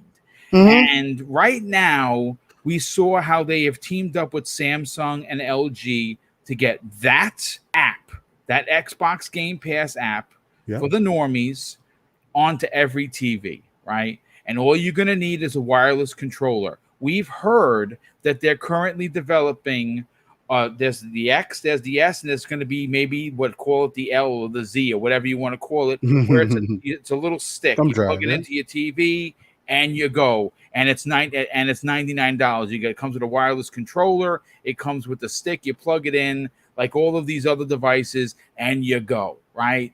Yeah. This is another opportunity for Microsoft to get their hooks in people who may or may not be in Xbox Game Pass, right? Who've seen Game Pass, they're part of the conversation, but just never got it, that are running out. Do you know how many people in my timeline came right out and said exactly what I said? I am buying this to be an Xbox Game Pass device. Tons of people. Easy. Tons of people. Zemi Games, you have one pre-ordered. You're still on the fence a little bit. You can always say cancel. You're still on the fence. Where do you fall on the potential of this app potentially coming to this device and bringing more people, again, from another region of gaming into the Xbox Game Pass ecosystem? Yeah, Phil, he seemed kind of excited about it from his tweet, right? I would say the possibilities are relatively high that we could see an Xbox Game Pass app or have Game Pass in some way, shape, or form on this device. I think it's possible. I think it's also exactly what Xbox needs to do, and it follows through with their business model, to a T, right? Xbox isn't playing the how many consoles can I sell, how many video games can I sell game anymore. That's not really what their business model is. They're really transitioning away from that, more towards a service model. And the same way that you can watch Netflix on any device, you should be able to play Game Pass on any device. And so I think really and truly Xbox should be putting Game Pass on any single device that it is, physically possible to do, right? I want to see it on toasters. Absolutely. Yeah. Well, I don't know. I mean, sure. Yeah. If Nintendo will have it, put it on a Nintendo Switch. If PlayStation will have it, put it on PlayStation. Because at the end of the day, it doesn't really matter how many consoles they sell. It matters how many people are playing their games on their service, paying them money every single month. That's what really matters at the end of the day. As far as, the Steam Deck, I put $5 down on it. I have my pre-order set. I don't even know if I'm actually going to get it. I'm really on the fences for this thing, for multiple reasons. First one being, it is very costly. And I'm not, absolutely. And I'm not 100%, swayed on the feature set, right? Like, yeah, it has, an NVMe, but the hard drive space isn't very big. And to put that into perspective, Pong, he was talking about playing games natively on there, and that's definitely a potential possibility. But to have the same amount of storage space that the Series S has, which is around 500 gigabytes, if I'm not mistaken. Yes. If I'm not mistaken. Well, 500. A little bit less. To have that same amount of storage on this Steam Deck, you would have to pay, I think, around $700, right? That's a lot of money. The display on it is 1280 by 800. I don't know ultimately how that's going to turn out, but on your smartphone where you can stream Game Pass, you can play in 1080p, maybe 4K. I'm not 100% sure. I don't really do a lot of mobile gaming, so I'm not really sold on it. And also, we have to remember Steam's history with hardware here. They came out with the Steam machine a very long time ago, and that flopped like nobody's business, right? Mm-hmm. They stopped that really quick. So do I want to pay, $530 to get the mid-tier model of the Steam Deck, and here in 3 years, they completely discontinue it and move on with something else because it may just not work, right? Yeah. So there's a lot of reasons why I'm really on the fences about this. And why I'm kind of really sliding more towards not getting it than getting it. I think that you guys really hit the nail on the head whenever you said that this is built for hardcores. This is most certainly not built for your casual Xbox gamer, right? No. it's just not, right. It's really built for PC gamers, and then of course you're going to have the hardcore Xbox audience that really wants mobile gaming, on an actual dedicated device for it, that is going to go out and spend this money. But I don't see people, casual consumers going out necessarily and buying this console solely for Game Pass without already owning, or rather than going out and buying an actual Xbox console or a PlayStation or a Nintendo Switch, right? Great point. Yeah. Ultimately, I'm really on the fences about this. With that being said, it makes a lot of sense for Xbox to put the app on there. 110%. It makes sense for them to do that. It makes sense for them to put it on every single device that will have it. Give consumers literally no opportunity to say, Game Pass doesn't really work for me. I don't have this device. I don't have that device. Don't give them that option, right? Allow them to play Game Pass on whatever app or whatever device they want to play it on. That is exactly what Xbox needs to do, and that follows suit with them putting it on the Steam Deck. For me personally, I'm not sold on it. I think that there's too big of a question mark over this system right now for me to 100% be interested in getting it. I'm going to keep my pre-order, but I'm not 100% sold on actually purchasing it yet. So basically, you're saying that the risk is certainly much higher than the reward. For me, how I view purchasing products from how I value a product, I think that from what I'm perceiving right now, I think the risk does look a lot higher than what I would feel comfortable buying it. And until and unless they can fix that for me, I'm probably gonna just let that pre-order go. Well, I mean, listen, again, this is a heavy investment.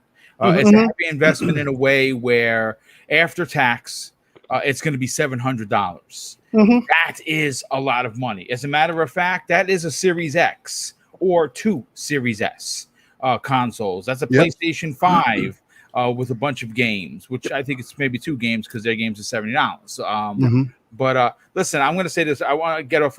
Don't ever play the sprint cars in Dirt 5. They suck. The sprint cars every time. Boom. Hashtag F the sprint cars. Thank you for that. Thank you, because I look like a drunk playing that, and I'm actually a damn good racer, and I could not figure out those damn sprint cars. But anyway, let me get into some of the super chats because we got quite a few of them that popped in here. Raiden Blade, generous friend of the show, he drops an outstanding, not 1 but 2 $10 super chats. The first one, he says, "Hello, Boom and Panel. Look, every time people ask Phil Spencer about VR, he always points to Valve products. Now, if Gabe steps aside and sells to Xbox, no need to build your own VR or handheld." That's an interesting part because their headset is dope. It's just I don't have a PC to run it. It's out of but I would love to see that. That's a fantastic point. Raiden Blade, he drops another super chat of $5 first and says, I haven't seen anyone mentioning the AMD FSR. The S deck is built on AMD tech, and FSR is BC with many older cards. Listen, I'm not a PC guy. It's probably why I don't talk about it. I didn't even know those things. I'm honestly did not even know handheld PCs existed before the Steam Deck was announced. People are like, "Oh no, that's a thing." I'm like, "Oh really?" Because I'm not a PC guy, so what do I know? But the next $10 super chat from Raiden Blade, and dude, thank you for your generosity. That's insane. He says, "Zemi, this device will have support from Valve and Xbox, but also the Nintendo fan that will run emulation games from the Nintendo library, something Nintendo won't allow." Yeah, I think that the hardcore PC people are salivating at the mouth with the emulation game that's going to come into effect. Like I said, I have a Raspberry Pi, and I have a lot of games on it. I strictly use it for the 90s arcade games that you can't find. Sure. And let me also specify, whenever I'm talking about not being interested in it, and from broad consumers, I think your casual Xbox audience is not really going to be interested in this item. No, PC players, though, very well could be very much interested in this, or they might not. It just, it's a toss up. For me personally, even from the PC side of things, I already own a PC. And if I was looking to upgrade, how I play my PC games, honestly, I would just upgrade my desktop. Yeah. No, I mean, it makes sense. Again, this is one of those investments that people are going to have to really look at whether or not. See, like, for instance, I'm not going to sit here and lie to you and say that from a tech point of view, I got to be involved in the conversation. I don't fall for FOMO, so that doesn't bother me.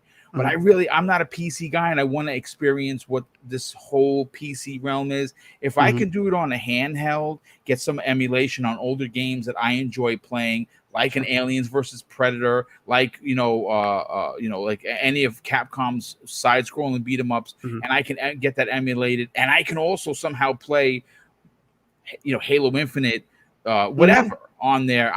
I'm gonna probably take the dive. Also, I mean, this is completely unrelated to anything Xbox, but another thing that you can do with this console or this machine, this handheld, is you can dock it, plug it up to like a monitor, and play it with the keyboard mouse, which would be really, really cool for you. That you don't really have like a gaming PC right now per se. If you wanted to experiment with that, right? Yeah. So I don't think that the product is worthless at all. I just think from an Xbox, gamer's point of view, who would only possibly buy this to play Xbox games mobile, I just don't think that the value would be there for a lot of the casual consumers. And that makes perfect sense. Let's bring in 3-Bit into the conversation. 3-Bit, I don't know whether you're a PC elitist, but you got to know the tech because obviously you work in the business and most of your work comes on PCs. Does this device pique your fancy? It does, because while I do work on games on the PC, I always prefer playing on console. It's just me too. Yeah, I'm a console guy. Yeah. I always thought it was interesting seeing this whole thing of Phil and Gabe Newell being in the conversations with each other, and the fact that they dropped this info so close to the Nintendo Switch OLED. It was a punch to the face. Right on top of it. That was hilarious to me. that was absolutely hilarious. But because this is pretty much what I wanted the Switch Pro to be. But in terms of a partnership between Steam and Microsoft of this whole thing of Game Pass, I think it'd be really cool to see it, like Game Pass being preloaded onto the system. If not, then you can, like what Pong was saying, you can download these games natively. And but whole thing is this will probably if Microsoft and Steam come together, this will like give access to another market that Microsoft has kind of tapped into with xCloud, but not having like an official device to market their ecosystem. Like what Pong was saying was like about downloading games natively. This is why I kind of wanted. I personally want Microsoft to build a handheld device or even push their tech to be able to demo out games through the cloud if you like it. Have that option to download it natively, like pretty much on the Xbox. It would be really cool, right? If you can use the cloud to try out a game, if you like it, then download it natively and put that for your handheld device. Yeah, 100%. That's just like my speculation down going in a little bit, right? But the handheld market is something that these two other companies have already done. Sony has done it with the Vita. Nintendo is dominating with the Switch. Yep. And Microsoft is sort of the loner out of the bunch in terms of competing. Now you can argue that they don't have to with the different options they have, like the Stream Stick coming for TVs, xCloud on PCs and mobile devices. That's like itching that market for sure. But some people like having that targeted device. And for me, the Steam Deck is going to be an ultra emulator for Nintendo games, a lot of PC titles, Xbox titles.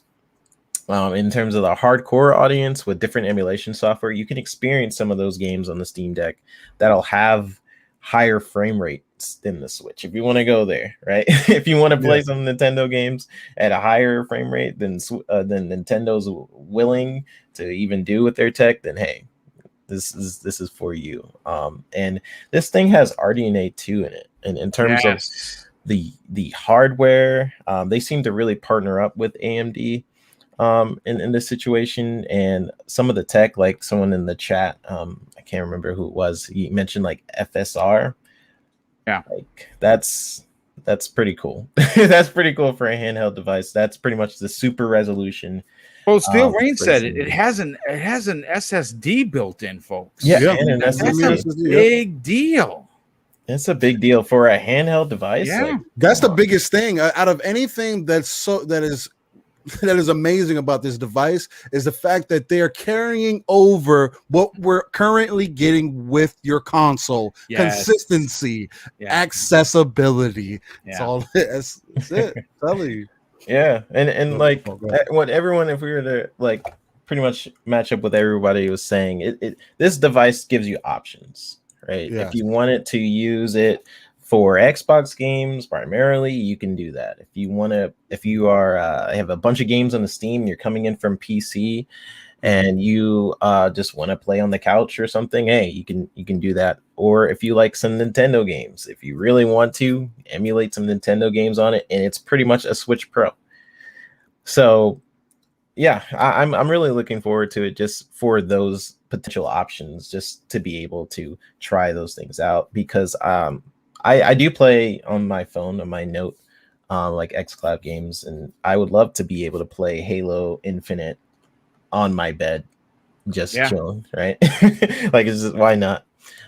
So yeah, I'm looking forward to it. The tech inside is definitely impressive for a handheld device. I think the biggest thing that Zemi was saying is that if the price is worth it. It is very expensive for people, to that specific audience. Like, can some people jump in, or will they want to jump in if they have PCs? Is that what you're saying, Dan? I don't want to speak for you. But I mean, if for a lot of consumers, like if you're wanting to play Xbox Mobile, okay, you could go and you can buy this system for hundreds of dollars, or you could use the device that you already own, that being your smartphone. Yeah. A lot of consumers are probably going to go for the cheaper option. Yeah, I hate it, dude. Like, I mean, that's what I would do. I'm cheap. I really am. Like, I'm the cheapest guy I know. And that is exactly what I would do. Right? No, and I feel you. I 100% feel you on that. Because the only thing that really this device, like, I would want to do with it would be play Game Pass, right? But the display kind of, it turns me off. I'm not super impressed by what they said. Yeah, with but it's of the system as well. Like, I think that seems really, really low, the battery life. I think that I would get better performance out of streaming the game from my phone than I possibly would using this machine that I would have to pay an extra $500 for, right? I mean, listen, it makes sense that you want to play on your phone, but the screen size versus the 800p, you're going to be getting top quality display with ray tracing. You know what I'm saying? Like, there's a lot to be said about the 7-inch device. Now, it's the same size screen as the OLED. It's not an OLED, but I think that I mean, again, I understand the price. The price point is expensive, and I understand that you don't want to waste the money when you can play on your phone. But if you're asking the average person, is really playing on the phone the answer, I'm going to say no. I'm going to say the answer, it's a novelty at best. I'm going to disagree. And the reason I'm going to disagree is because mobile gaming on smartphones and tablets, revenue of the entire gaming industry makes up around 48%. So there's a lot of people. Yes. There's a lot of people that are playing on smartphones. Yeah, but they're playing Words with Friends and crystal breaking games. They're not playing Halo Infinite. You know what I'm saying? That's the difference. Yeah, I mean, like, and I'm not saying that they're not going to end up playing Halo Infinite on their smartphones, but I'm also, I'm not saying that they 100% will, right? A lot of this is mixed between what I personally want as a gamer, but then also my perception of what a casual gamer would want out of things, right? Yeah. And I think a lot of casual gamers, rather than go and spend that $500 on a handheld system, that that definitely has limitations. It's definitely advanced. It has some really cool hardware in it, but it also has really strong limitations as well. I think instead of a lot of consumers doing that, if they're only interested in console gaming, they might go and spend that $500 to buy a PlayStation or to go buy a Nintendo Switch and a bunch of games on top of an Xbox that they might already own. That's just the way I view it. At the end of the day, we're going to have to wait until this system really comes out to look at and to be able to really gauge how well this system plays Xbox games on it, and what does it look like versus a smartphone, and really balance out price to performance and what we're getting versus what we already have in all of our pockets right now.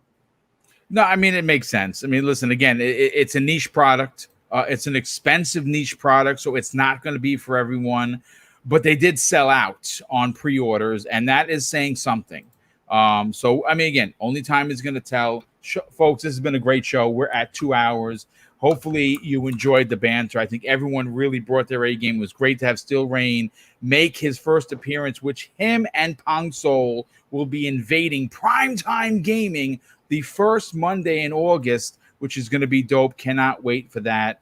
And let me just catch these other super chats. Reggie Mobile 9 drops a very generous $10 super chat. Says, great show, Boom. I play Xbox and PC. My Steam collection is deep too, and I mod heavily on games like Skyrim. So I can take that on the go with ray tracing. I'm with it. He also says something pretty interesting that I gotta see if I could find. He says that playing on his phone gives him eye strain, which it actually does for some people. And that screen is small. Like, I don't have a Note. I had one, and that phone is huge. I would rather drop the money on this. Again, for each person, is different. We also had another super chat come in from, let's see, who are you? Black Ronin 357. Thanks for being here, dude. He says this after dropping a $5 super chat. I'm getting a full 2 in a week to test out on xCloud with a 4K 120 FPS screen and streamed at 1080p, connected up at 60 frames per second. But is it still more? But it's still more expensive overall. That sounds dope. I'm sure that was probably about $1,000. To be honest, I don't know the price, but that sounds definitely expensive. And Raiden Blade drops another outstanding and very generous. So $5 super chat says Psychonauts 2 was never built with the PlayStation 5 in mind. Therefore, it would only be on the Xbox next gen. Yeah, someone had put that in the chat. I guess I should have had it in the store. I don't think it really mattered, but the PlayStation 5 version of Psychonauts 2, call it whatever you want to call it a stick, a kick in the balls, whatever you want to call it, is only going to, the PlayStation 5 version is only going to be the PlayStation 4 version. I mean, this is what happens when Microsoft buys everyone. Sorry, folks. You know what? And honestly, you can play it on Game Pass for $10 a month. That all starts from the Kickstarter thing, right? They promised to different platforms. Yeah. And they're honoring those platforms. They didn't really say PS5. So no, they did not. They basically said PlayStation 4, Xbox consoles, and the Xbox version is going to be the better version, and rightfully so. So, and again, if you feel mad about that, well, what can I tell you?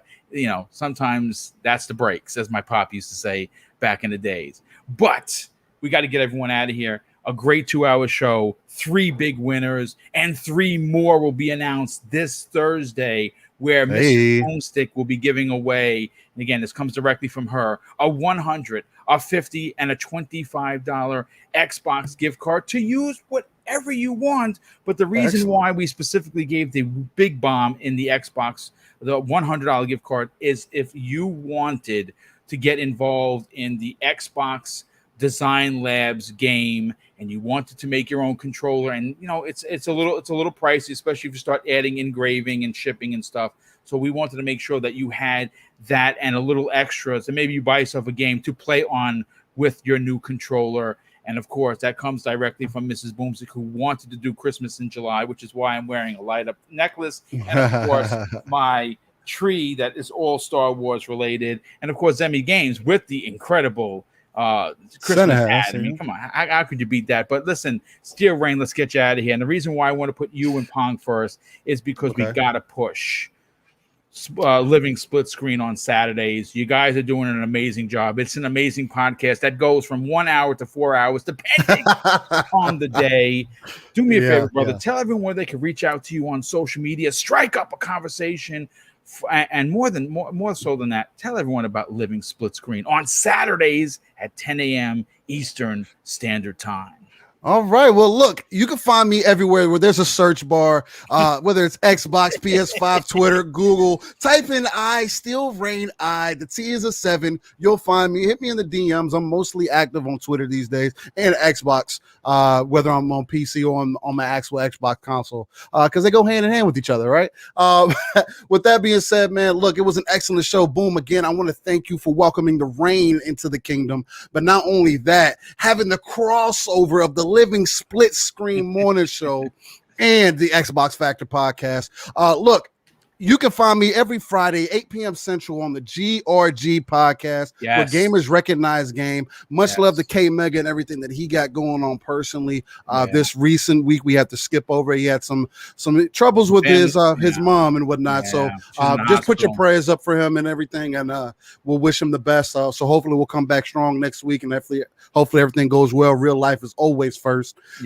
With that being said, also Saturday morning, 9 a.m. Central, 10 a.m. Eastern, and 3 p.m. UK time, you can find not only myself, but if you need some rain followed up by some soul, you'll find it Saturday mornings with the Living Split Screen podcast, where we are a non-console centric platform. We're trying to reach the 3 billion gamers, giving you that live, raw, and uncut, authentic, organic energy that only me and Pong can bring you.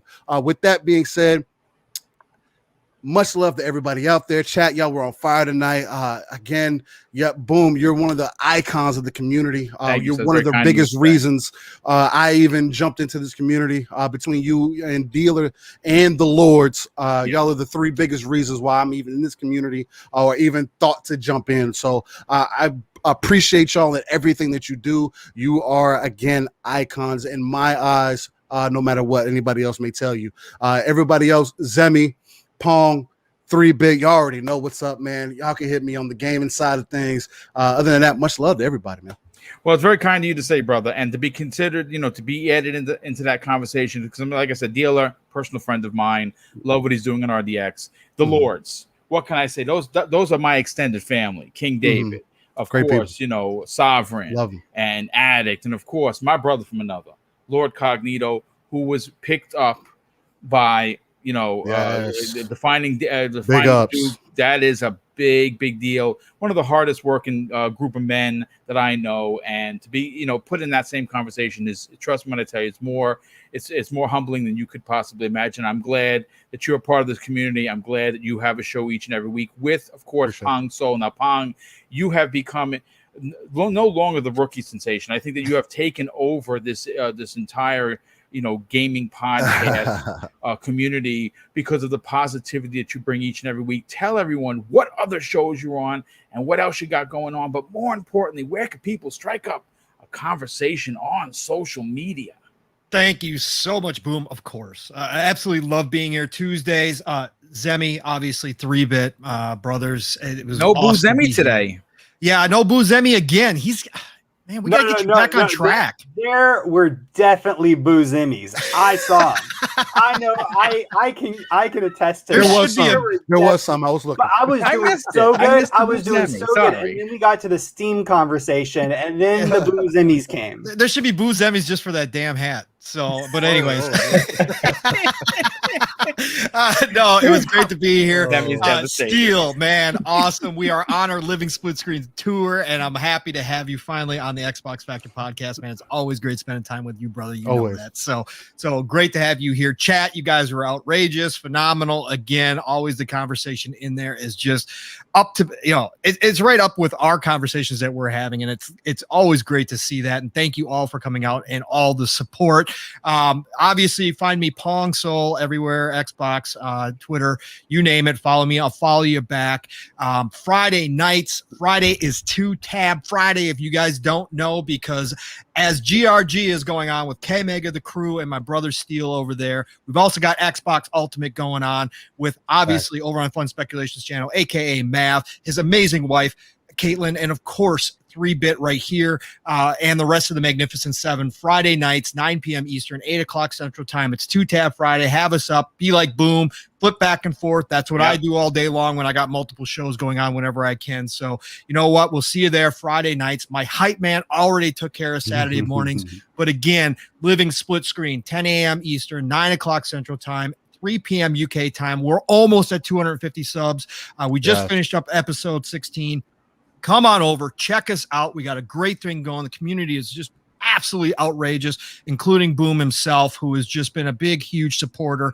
But come check us out that in the morning, Living Split Screen. And then otherwise, the Shop Podcast on Saturday nights with PTK Blam, the Centurion, Fuzzy Belvedere, and hopefully we'll get Stagorilla back soon. Steele was just over there with us last Saturday night. So again, come check us out, 9 p.m. Eastern, 8 o'clock Central Time. It's always a great time there.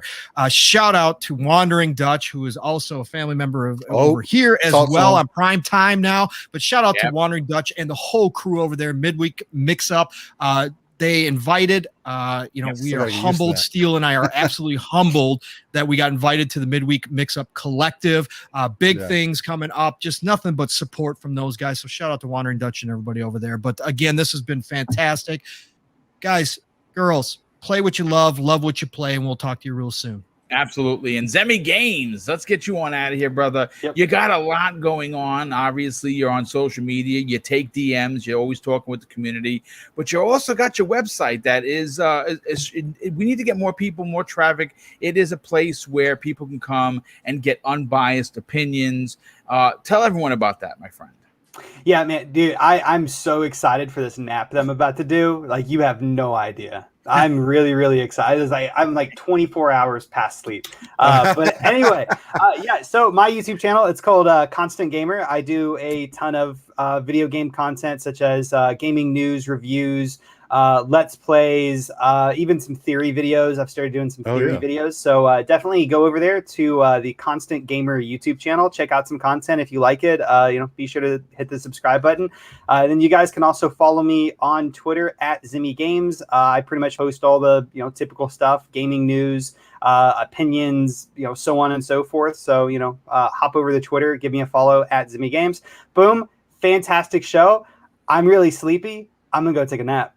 Go take a nap, enjoy yourself, and brother, thank you for being here. And last and no way least, glad to have him back this week. 3-Bit, we lean on him for a lot of the heavy industry questions when it comes to making games. Because, folks, if you didn't know, he is in the business. Not only does he do incredible animation himself, but he has worked with companies like Ubisoft and a few that we can't talk about.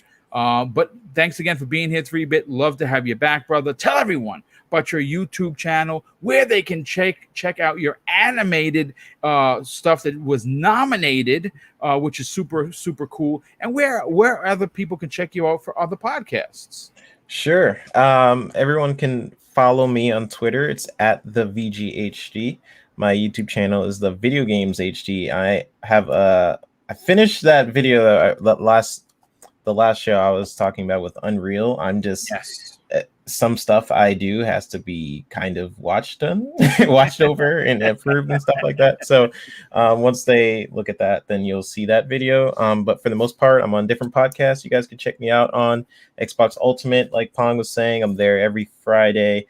Xbox Factor here. Yes, that's a thing. And then third one's Fun Pop. So I'm on Fun Pop. That moved to Wednesdays, I believe. So you guys will see me on that tomorrow. We talk about things going on with Marvel, DC. If you guys love stuff like that, and you can go ahead and check out that show. But that's pretty much where you guys can find me. And I'll see you guys on the next episode.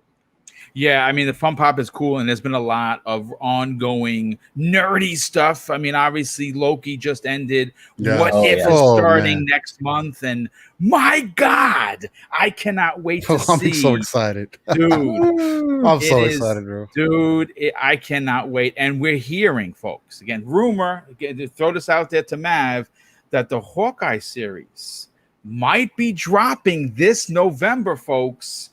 And if That'd you be watched Black Widow, her sister is in the hunt for Barton, and that's going to be a thing. I cannot wait to see what they do with that series. That's gonna be great. And that's being based on one of the biggest Hawkeye runs in comics, where they had the pizza dog. And if you're a Marvel buff like me, you know what I'm talking about. But listen, folks, thank you so much for being here. A big shout out to everyone who gave Mrs. Boomstick a massive shout out today for all of everything that she does. Facts. Much She does love. a ton of stuff behind the scenes. She's with the channel full time. And like I said, this whole Christmas in July, absolutely orchestrated by her, including the funds to pay for it. That was all out of her pocket because she wanted to show the love to the community that you guys and gals show us here on this channel. We hope that you will join us this Thursday, where we're going to give away another 3 cards. And of course, I can't close out the show without talking about what my dad taught us